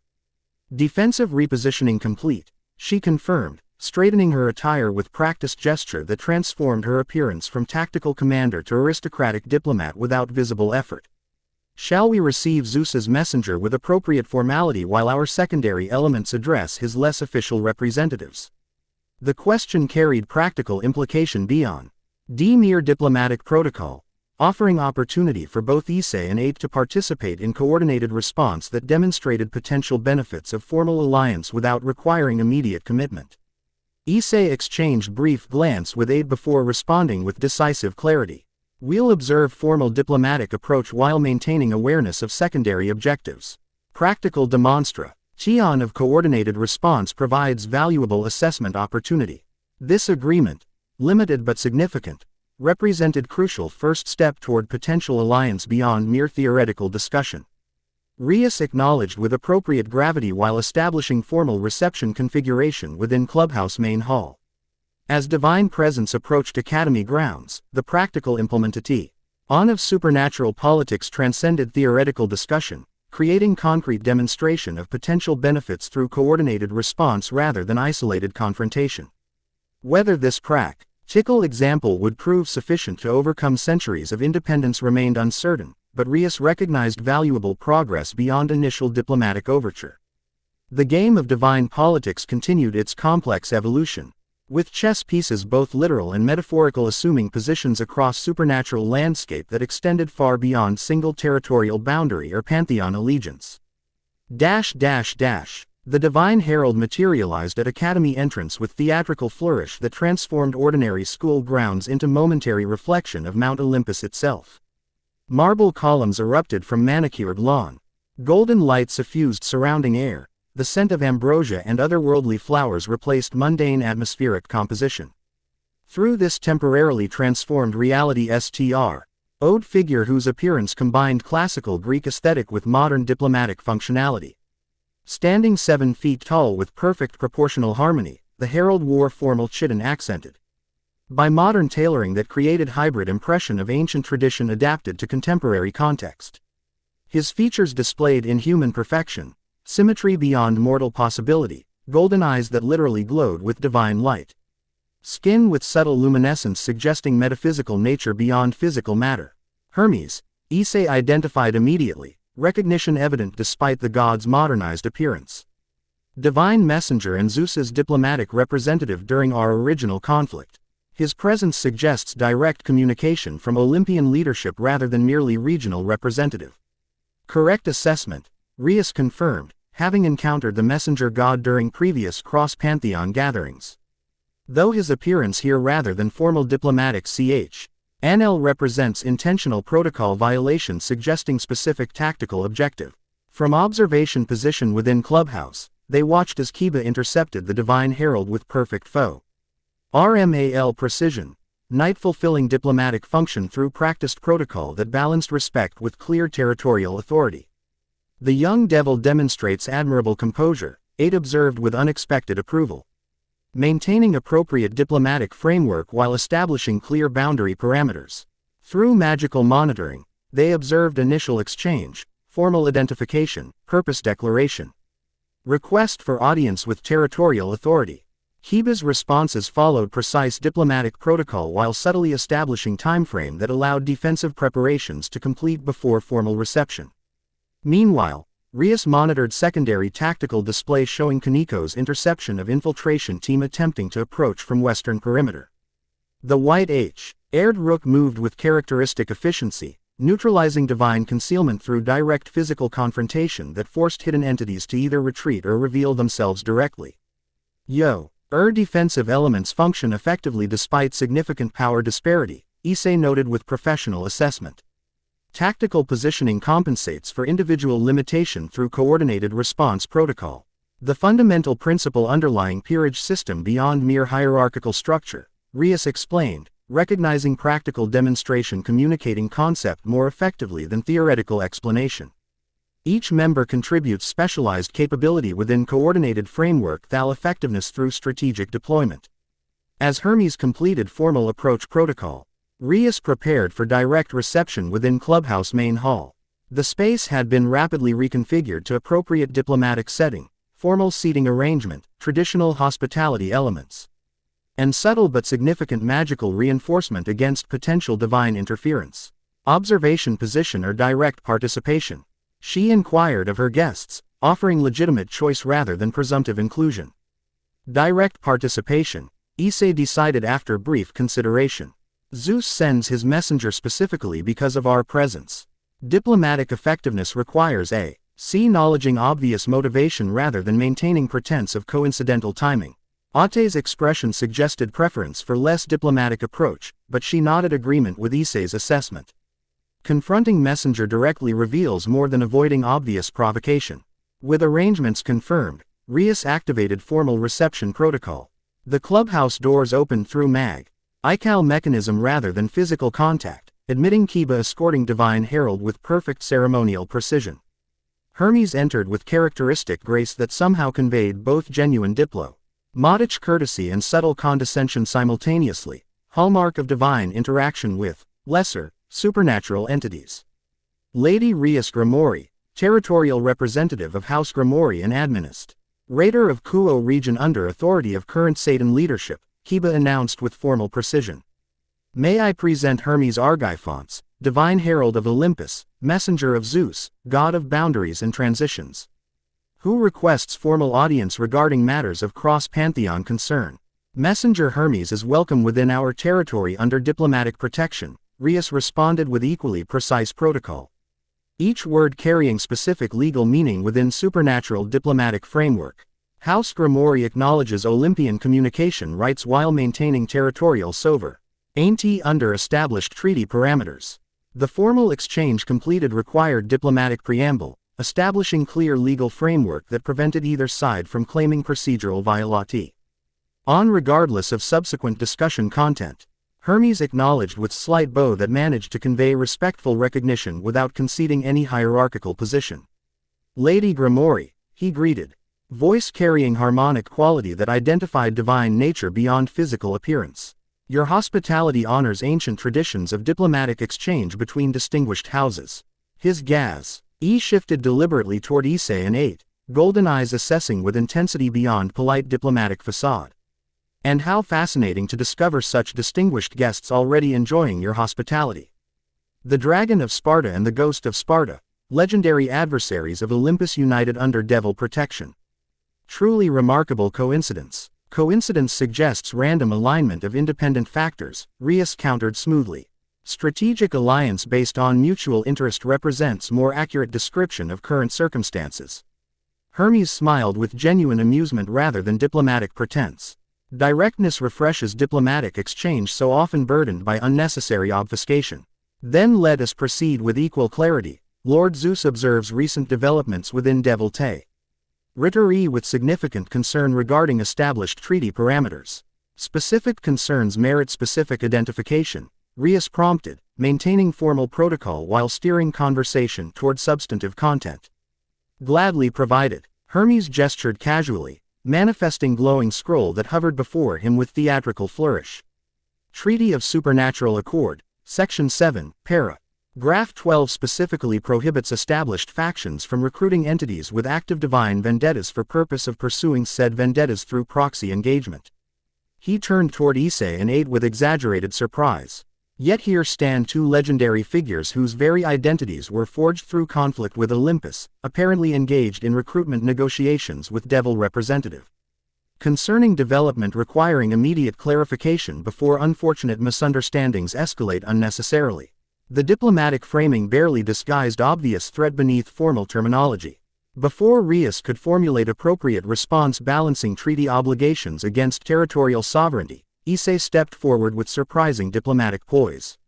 Your concern reflects incomplete information regarding current circumstances, Divine Herald, he stated with formal precision that matched supernatural diplomatic protocol perfectly despite no obvious prior exposure. My awakening from magical imprisonment occurred within Devil territory without prior arrangement or coordination. Subsequent Olympian incursions into said territory created defensive necessity rather than offensive preparation. The response demonstrated sophisticated understanding of supernatural diplomatic framework beyond expected parameters, suggesting either remarkable adaptive capability or shared knowledge through draconic connection with Dedrag, whose existence spanned multiple supernatural accords. Hermes assessed Issei with renewed interest, clearly reassessing based on this demonstration. The Dragon of Sparta demonstrates unexpected diplomatic acumen beyond legendary martial prowess. Fascinating development suggesting significant evolution beyond historical accounts. Evolution represents natural progression for entities spanning multiple centuries, Issei replied evenly. Perhaps Olympian perspectives might benefit from similar adaptation to changing circumstances rather than maintaining outdated methodologies. The subtle challenge beneath diplomatic phrasing caused Hermes' expression to sharpen momentarily before diplomatic mask reasserted itself. Lord Zeus extends generous opportunity to resolve historical misunderstandings through direct communication rather than continued conflict. Your awakening provides opportunity to address ancient grievances through modern diplomatic framework rather than resumed hostilities. Generous indeed, Eight interjected, her tone conveying precisely opposite meaning. Considering Olympian forces have attempted assassination, kidnapping, and civilian targeting since our re-emergence, such diplomatic generosity seems remarkably one-sided in application. Hermes turned toward her with expression suggesting mixture of wariness and genuine curiosity. The Ghost of Sparta, whose campaign against Olympus predates even the Dragon's rebellion. Historical accounts described your final confrontation with Zeus resulting in mutual destruction. Yet here you stand, transformed beyond original form but unmistakable in essence. Historical accounts written by victors often contain convenient revisions, Eight replied coldly. My existence continues despite Olympian preference for alternative narrative. Indeed, Hermes studied her with analytical intensity beyond diplomatic pretense. Though your current form raises fascinating metaphysical questions regarding divine essence transformation across extended temporal parameters. Questions irrelevant to current diplomatic exchange, Rias interjected smoothly, redire. CTing conversation toward practical matters. Messenger Hermes, your formal communication has been acknowledged. Treaty concerns have been noted with appropriate attention. House Gremory reaffirms calm. Commitment to established supernatural accords while maintaining legitimate right to territorial defense against unauthorized incursions regardless of originating faction. The diplomatic response ACNO. WL-edged concern without conceding any substantive point, standard negotiating technique when dealing with obviously asymmetrical power dynamic. Hermes recognized the approach with slight smile suggesting appreciation for technical effectiveness despite clear opposumally noted and recorded, he acknowledged with exaggerated courtesy. However, practical considerations extend beyond mere technical treaty language.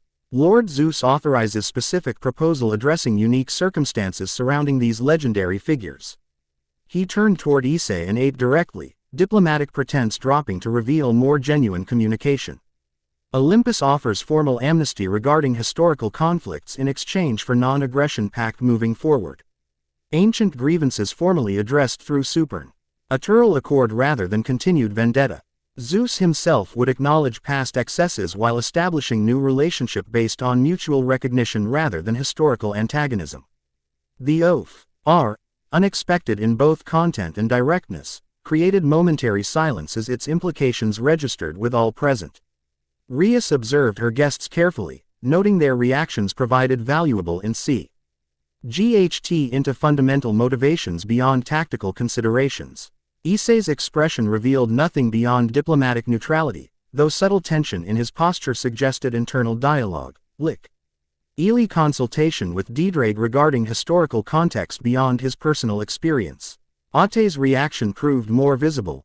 Momentary shock followed immediately by darkened expression suggesting skepticism bordering on outright rejection. Her fingers twitched slightly toward where her blades would materialize if summoned, though she maintained sufficient diplomatic discipline to avoid overt hostile response. Generous offer requiring careful consideration, Issei responded finally, his measured tone revealing nothing of internal assessment. Formal communication will follow appropriate review of specific terms and conditions. Of course, Hermes inclined his head with diplomatic precision. Those circumstances suggest time-sensitive nature requiring expedited response rather than extended deliberation. Olympian patience, while considerable, remains finite regarding matters of significant divine interest. The implied threat beneath diplomatic phrasing registered clearly with all present. Before tension could escalate further, unexpected development interrupted proceedings. Kaneko appeared at entrance, her usual expressionless demeanor replaced by urgent focus. Intruders neutralized, she reported succinctly. One captured for interrogation, others retreated through divine transportation. Hermes' expression flickered momentarily before diplomatic mask reasserted itself. Unfortunate misunderstanding regarding secondary security elements. Standard protocol during diplomatic engagement rather than intentional territorial violation. Standard protocol typical. Y avoids concealed approaches utilizing active camouflage during formal diplomatic engagement, Rias countered smoothly. Such methodology suggests objectives beyond mere ceremonial security. Rather than appearing embarrassed by obvious subterfuge exposure, Hermes smiled with unexpected genuineness. Diplomatic effectiveness requires comprehensive information gathering beyond formal exchange. A principle I suspect House Gremory understands intimately given your own extensive intelligence operations. The acknowledgement of mutual espionage activities, while technically diplomatic violation, cr. Unusual moment of genuine communication beneath formal protocol. Rias recognized opportunity to establish more substantive exchange beyond scripted positions. Perhaps direct communication serve both our interests better than parallel intelligence gathering, she suggested. Olympian concerns regarding potential alliance have been formally noted. House Gremory's commitment to territorial sovereignty has been clearly established. Practical resolution requires recognizing legitimate interests on both sides rather than continued proxy maneuvering. Hermes assessed her with renewed interest, clearly recognizing strategic intelligence beyond youthful appearance. Refreshingly practical perspective. I shall convey your suggestion to Lord Zeus directly. He turned toward Issei and 8W. More genuine expression than previous diplomatic facade. Consider Olympian offer carefully before determining response. Ancient conflicts created significant suffering across multiple realms. Earn resolution offers opportunity to establish new paradigm beneficial to all parties rather than resumed hostilities that merely repeat historical cycles. with formal diplomatic closure established through appropriate gestures.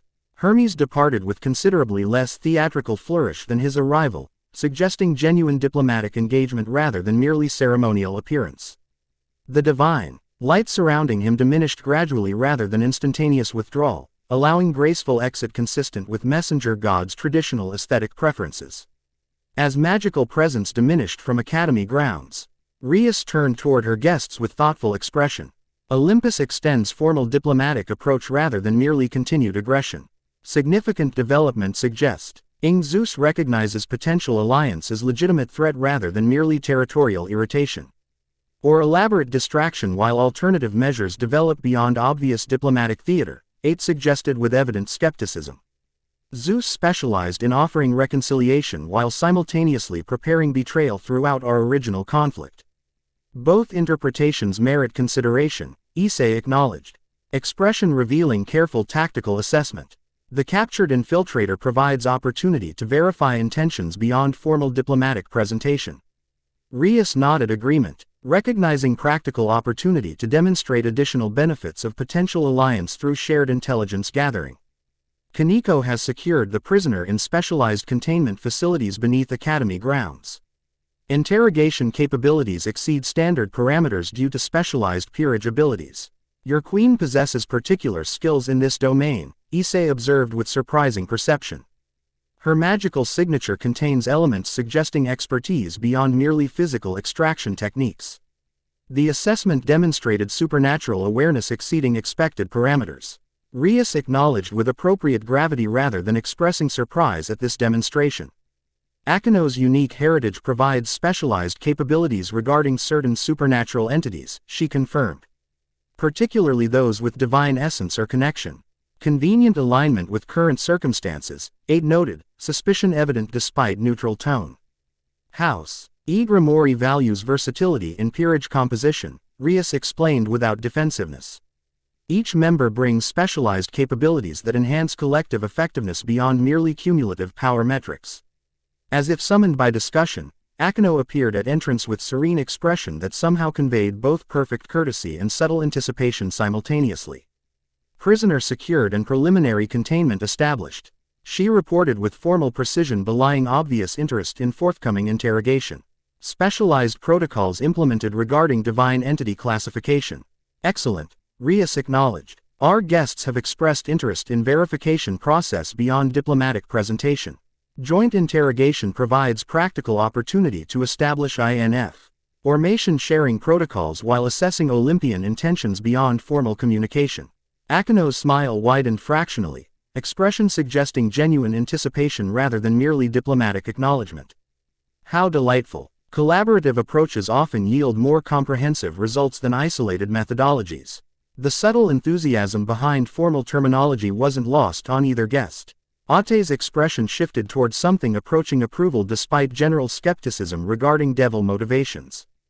Direct verification through practical methodology, she stated with evident preference. Diplomatic discussion. Acceptable approach to immediate circumstances. Issei studied Akino with analytical assessment that suggested recognition of specialized capabilities beyond obvious magical signature. Combined interrogation approach utilizing complementary methodologies represents efficient information extraction strategy. The pragmatic acceptance from both legendary figures represented significant progress beyond theoretical discussion toward practical alliance framework. Rias acknowledged this development with appropriate gravity while maintaining diplomatic composure. Then let us proceed with practical demonstration of potential alliance benefits, she suggested, gesturing toward concealed entrance leading to specialized facilities beneath academy grounds. Red intelligence gathering represents fundamental component of effective strategic partnership beyond merely tactical coordination. As they descended toward interrogation facilities, the practical implementation of supernatural politics continued its evolution beyond theoretical discussion or formal diplomatic exchange. The chess pieces, both literal and metaphorical, assumed new positions across complex metaphysical board that extended far beyond single territorial boundary or pantheon allegiance. The game continued with increasingly significant stakes as ancient powers and modern factions Maneuvered for advantage within supernatural landscape transformed by unexpected variables and potential alliances transcending traditional boundaries. The interrogation chamber beneath Kuo Akkad. Emi represented perfect synthesis of ancient methodology and modern magical innovation.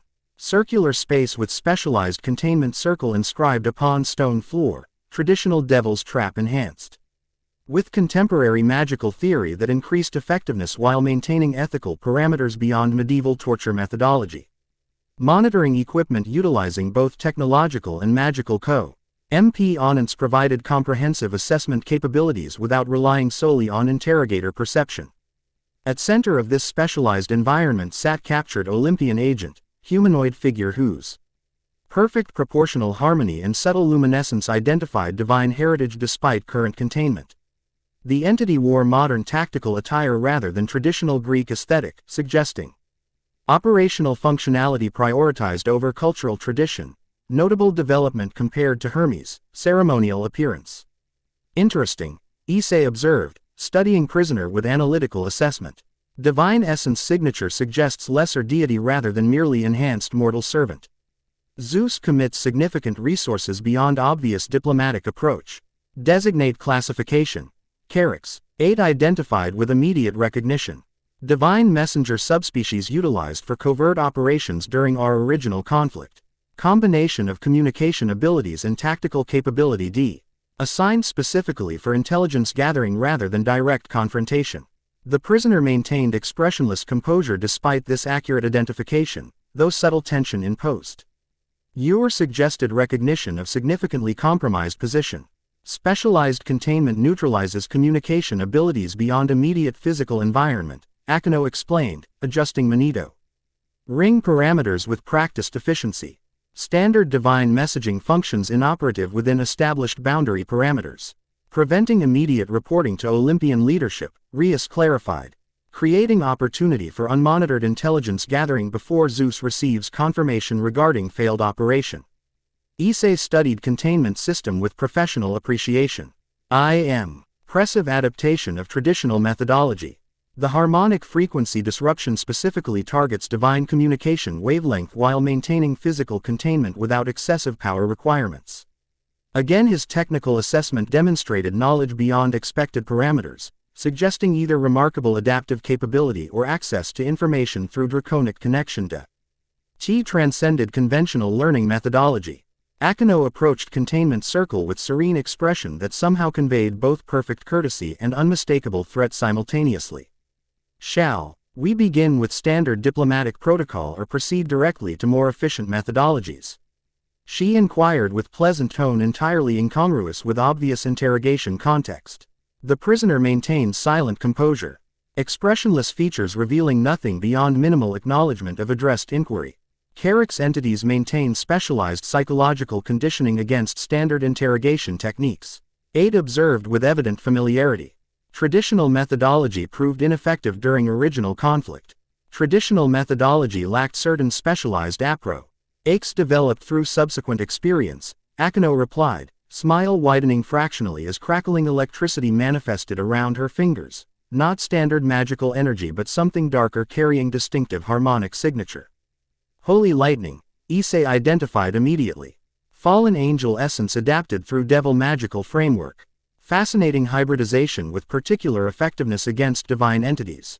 The demonstration of specialized knowledge prompted brief reassessment from Akino, though her serene expression never wavered.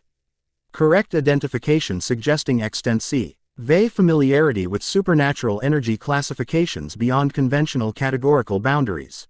Before interrogation could formally commence, Rias established clear parameters through explicit instruction. Information extraction only, Akino. Olympian provocation requires proportional response rather than excessive methodology that might justify escalation beyond current parameters.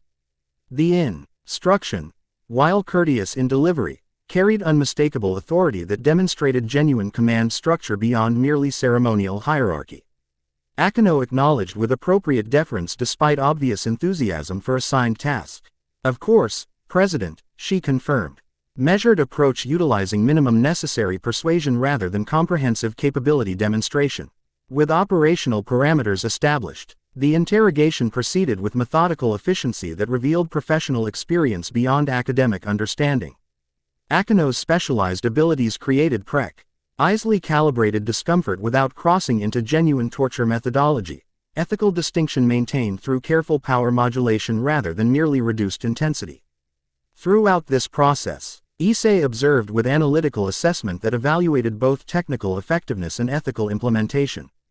8 watched with different perspective, her expression suggesting appreciation for our practical methodology beyond merely theoretical effectiveness. The approach demonstrates sophistication beyond historical devil interrogation techniques, Issei noted, speaking quietly to Rias y. La Akino continued procedural implementation. Specialized ability utilized with precise calibration rather than merely overwhelming force application. House Gremory prioritizes effectiveness through precision rather than merely destructive capability, Rias explained, recognizing opportunity to demonstrate philosophical approach beyond tactical methodology. Power without control creates collateral consequences inconsistent with long-term strategic objectives. The principle clearly resonated with Issei's own tactical philosophy, further evidence of potential compatibility beyond merely convenient temporary alliance. His thoughtful expression suggested recognition of shared value system despite different cultural origins and historical contexts. After 27 minutes of specialized interrogation techniques, the prisoner's resistance fragmented sufficiently to enable productive information extraction. The intelligence gathered through significantly more valuable than mere confirmation of obvious diplomatic deception. Olympian leadership divided regarding appropriate response to your awakening, Akino reported, summarizing extracted information with professional precision. Zeus advocates diplomatic approach with parallel preparation for direct intervention if necessary. Ares demands immediate elimination regardless of collateral consequences. Poseidon maintains straight GIC neutrality while positioning assets for opportunistic advantage depending on outcome. Consistent with historical operational methodology, 8 confirmed, clearly unsurprised by Olympian political division. Zeus maintains public diplomatic posture while simultaneously preparing alternative options through specialized assets. More significant intelligence involves cross-pantheon communication beyond obvious Olympian involvement, Akino continued, referencing specific extracted information points. Diplomatic communications established with Norse leadership regarding potential containment and protocols should conflict escalate beyond local parameters. This information prompted immediate tactical reassessment from all present. Rias manipulated monitoring display to reference previously detected Norse observation positions throughout territorial boundary. Odin's involvement extends beyond mere observation protocol, she concluded, connecting intelligence with established surveillance data. Active coordination with Olympian leadership suggests significant concern regarding potential conflict escalation. The All-Father prioritizes supernatural stability above pantheon-specific advantage, Issei noted with apparent familiarity beyond historical accounts. His intervention during original conflict focused on containment rather than substantive support for either faction. Yet containment itself represents strategic position benefiting established power structure rather than revolutionary elements, Rias observed. Norse neutrality functionally advantages Olympian status quo and less countervailing influence established through formal alliance structure. The analysis demonstrated sophisticated understanding of cross-pantheon politics beyond merely local territorial considerations. Issei acknowledged with thoughtful expression suggesting reassessment of potential alliance benefits beyond immediate tactical advantage. Additional intelligence indicates accelerated timetable beyond diplomatic presentation, Akino reported, continuing information synthesis. Specialized strike team assembled under Ares' direct command despite Zeus's official diplomatic approach. Operational parameters suggest targeted elimination mission rather than merely containment objective. Timeframe. Issei inquired immediately, tactical assessment shifting from strategic to immediate operational concern. Within 48 hours according to extracted information, Akino confirmed. Though specific tactical details remain unclear beyond general operational outline. This intelligence created immediate practical context beyond theoretical diplomatic considerations. The potential alliance shifted from abstract political framework to concrete defensive necessity with defined temporal parameters. Zeus offers diplomatic resolution while simultaneously authorizing elimination operation, 8 stated, obvious disgust coloring her tone. Consistent methodology unchanged across millennia. Though tactical approach evolved significantly, Issei noted with professional assessment rather than merely emotional response. Modern specialized strike capability utilizing Ross Pantheon assets rather than merely divine servants indicates adaptation beyond historical methodology. Rias recognized opportunity to demonstrate practical alliance benefits through immediate strategic response rather than merely theoretical framework. House Gremory possesses specialized defensive capabilities beyond obvious peerage elements. Territorial protection extends through layered security protocols specifically designed against divine incursion based on historical encounter analysis. Yet requires formal association for full implementation, Issei concluded, recognizing ICIT proposition beneath tactical information sharing. The peerage connection establishes legitimate protection parameters beyond merely guest status within territorial boundary. Precisely, Rias confirmed. Treaty protocols specifically acknowledge formal peerage members as legitimate protected entities within established devil territory. Direct action against such individuals constitutes treaty violation requiring response beyond merely local territorial defense. The practical implications created context for theoretical discussion that previous diplomatic exchange couldn't adequately establish. Issei and 8 exchanged significant glance, wordless communication between warriors who recognized tactical necessity beyond philosophical preference. The mutation piece you presented earlier, Issei stated after brief consideration. Specialized implementation designed specifically for draconic integration within peerage framework. Practical demonstration would prove valuable beyond theoretical explanation. The request, while technically focused on practical methodology, represented significant shift from previous cautious assessment toward active consideration of formal alliance. Rias acknowledged with appropriate gravity while maintaining diplomatic composure. Of course, she agreed, producing specialized chess piece from dimensional storage. Practical demonstratio. N provides optimal understanding beyond merely theoretical explanation. The mutation piece hovered above her palm, crimson energy pulsing invisible synchronization with Issei's own draconic aura despite his currently human appearance. The harmonic resonance between these distinct magical signatures created visual representation of theoretical compatibility explanation provided during earlier discussion. The implementation process establishes connection framework rather than dominance hierarchy, Rias explained, allowing peace to float toward Issei for closer examination. The specialized configuration accommodates existing draconic bond while establishing legitimate peerage connection recognized within supernatural political framework. Issei studied the artifact with analytical intensity, clearly consulting internal draconic presence regarding technical assessment beyond visual examination. After thorough consideration, he reached conclusion with characteristic decisiveness. He implementation appears technically sound based on observed resonance pattern and internal consultation with Drake, he stated with practical focus rather than emotional consideration. Formal demo. NST ration would provide conclusive verification regarding theoretical compatibility. The request represented significant milestone beyond mere information gathering or theoretical discussion. Rias C knowledge with appropriate ceremonial formality while maintaining practical efficiency. Standard implementation requires specialized ritual circle for optimal results, she explained, gesturing to ward prepared magical formation inscribed upon chamber floor adjacent to interrogation area. The process establishes metaphysical connection recognized across supernatural frameworks while maintaining individual essence integrity. As preparations continued for this significant development, 8 observed with evident skepticism despite practical necessity acknowledgement. Her posture suggested continued reservation regarding devil systems generally while recognizing immediate tactical advantage within current circumstances. Your status remains independent regardless of my decision, Issei assured her. Recognizing specific concern beneath general caution. Tactical cooperation doesn't require identical implementation methodology. Zeus targets both equally regardless of formal association. She acknowledged with pragmatic assessment. Though devil politics introduces complications beyond immediate limitations balanced against practical advantages within current tactical reality, Issei noted. Strategic adaptation requires acknowledging changed circumstances rather than merely maintaining historical methodology regardless of contextual evolution. The exchange revealed sophist, Icaded partnership dynamic beyond merely shared adversary, two legendary warriors whose different approaches complemented rather than conflicted despite obvious temperamental differences.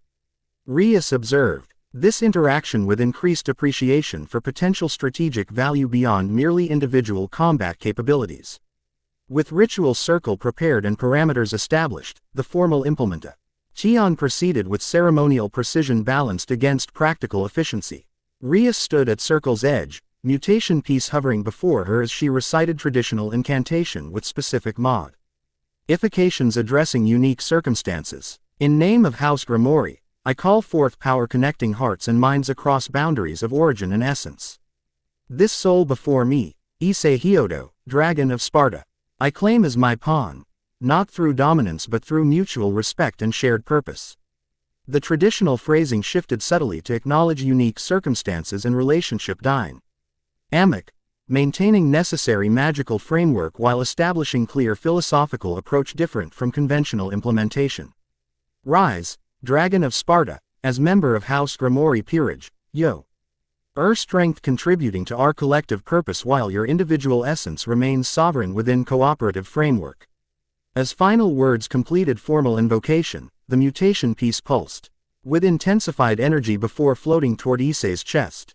Unlike standard implementation where piece would simply merge with recipient's essence, this specialized version hovered momentarily as seeking permission rather than imposing connection. Issei extended his hand, allowing peace to settle upon his palm before deliberately pressing it against his chest with conscious acceptance rather than merely passive reception. The moment of contact created visible energy cascade, crimson light from peace intertwining with emerald draconic aura in complex patterns suggesting cooperation rather than subsumption. The harmonic resonance between these distinct magical signatures intensified briefly before stabilizing into balanced energy state that maintained clear separation between draconic essence and devil connection while establishing legitimate framework recognized across supernatural systems. Connection established with minimal essence disruption, Rias confirmed, monitoring magic. Parameters with professional precision. Draconic integrity maintained while peerage framework successfully implemented. Interesting adaptation of traditional devil magic, Drake's voice resonate. TED within shared mental space now accessible through established connection. The framework establishes legitimate recognition without imposing hierarchical limitation upon our existing bond. The Ragon's direct communication through newly established connection startled Rias momentarily despite theoretical preparation for this possibility. Her expression revealed genuine surprise despite diplomatic composure. You can hear him directly, Issei observed, noting her reaction with analytical assessment. Yes, Rias confirmed, adapting quickly to unexpected development. Though traditional peerage connection enables emotional impression rather than direct communication, this represents unexpected enhancement beyond theoretical projection. The mutation piece creates interesting harmony. See possibilities beyond designer's apparent intention, Drake observed with evident intellectual interest. The adaptive configuration allows multidirectional communication rather than merely hierarchical reporting structure. The development demonstrated practical implementation exceeding theoretical projection, positive outcome suggesting potential advantages beyond initially anticipated parameters. Rias acknowledged with appropriate gravity while maintaining practical focus on immediate tactical implications. The formal connection establishes legitimate protection under established treaty protocols, she explained. Shifting from ceremonial to practical considerations, Ares' planned operation now constitutes direct treaty violation rather than merely unauthorized incursion into ambiguous territorial jurisdiction. Requiring formal response from underworld leadership beyond merely local territorial defense, Issei concluded, recognizing significant strategic advantage beyond merely symbolic association. Creating diplomatic complications Zeus likely hoped to avoid through parallel diplomatic approach. Precisely, Rias confirmed, the political framework transforms tactical equation from isolated conflict to potential diplomatic incident requiring multi-faction consideration. Throughout this exchange, Aid observed with thoughtful assessment rather than merely continued skepticism. Her expression suggested reassessment based on practical demonstration rather than merely theoretical explanation. Effective strategic adaptation, she acknowledged finally. Though Zeus rarely allows mere political frameworks to prevent determined action when sufficiently motivated. True, Rias agreed, which necessitates practical defensive preparation beyond merely diplomatic positioning. Formal association enables implementation of comprehensive security protocols throughout territory rather than merely localized protection measures. As practical implementation discussions continued, the captured Olympian agent observed with carefully neutral expression that nevertheless revealed recognition of significantly altered strategic landscape. The intelligence would eventually ally reach Olympian leadership despite current containment, creating necessary understanding regarding changed circumstances requiring tactical reassessment. The chess board had transformed through deliberate piece placement that altered fundamental strategic equation beyond merely symbolic positioning. What began as theoretical diplomatic discussion had evolved through practical necessity into RMAL alliance structure with immediate tactical implications across supernatural political landscape. Divine politics continued its complex evolution, with chess pieces both literal and metaphorical, assuming new positions across metaphysical board that extended far beyond single territorial boundary or pantheon allegiance. The game advanced toward inevitable confrontation despite diplomatic ancient vendettas and modern political considerations, creating complex motivational framework that would determine supernatural landscape beyond current immediate conflict. Chapter 3 End. The end. I hope you enjoyed this episode. Remember to subscribe and like this video. See you in the next video.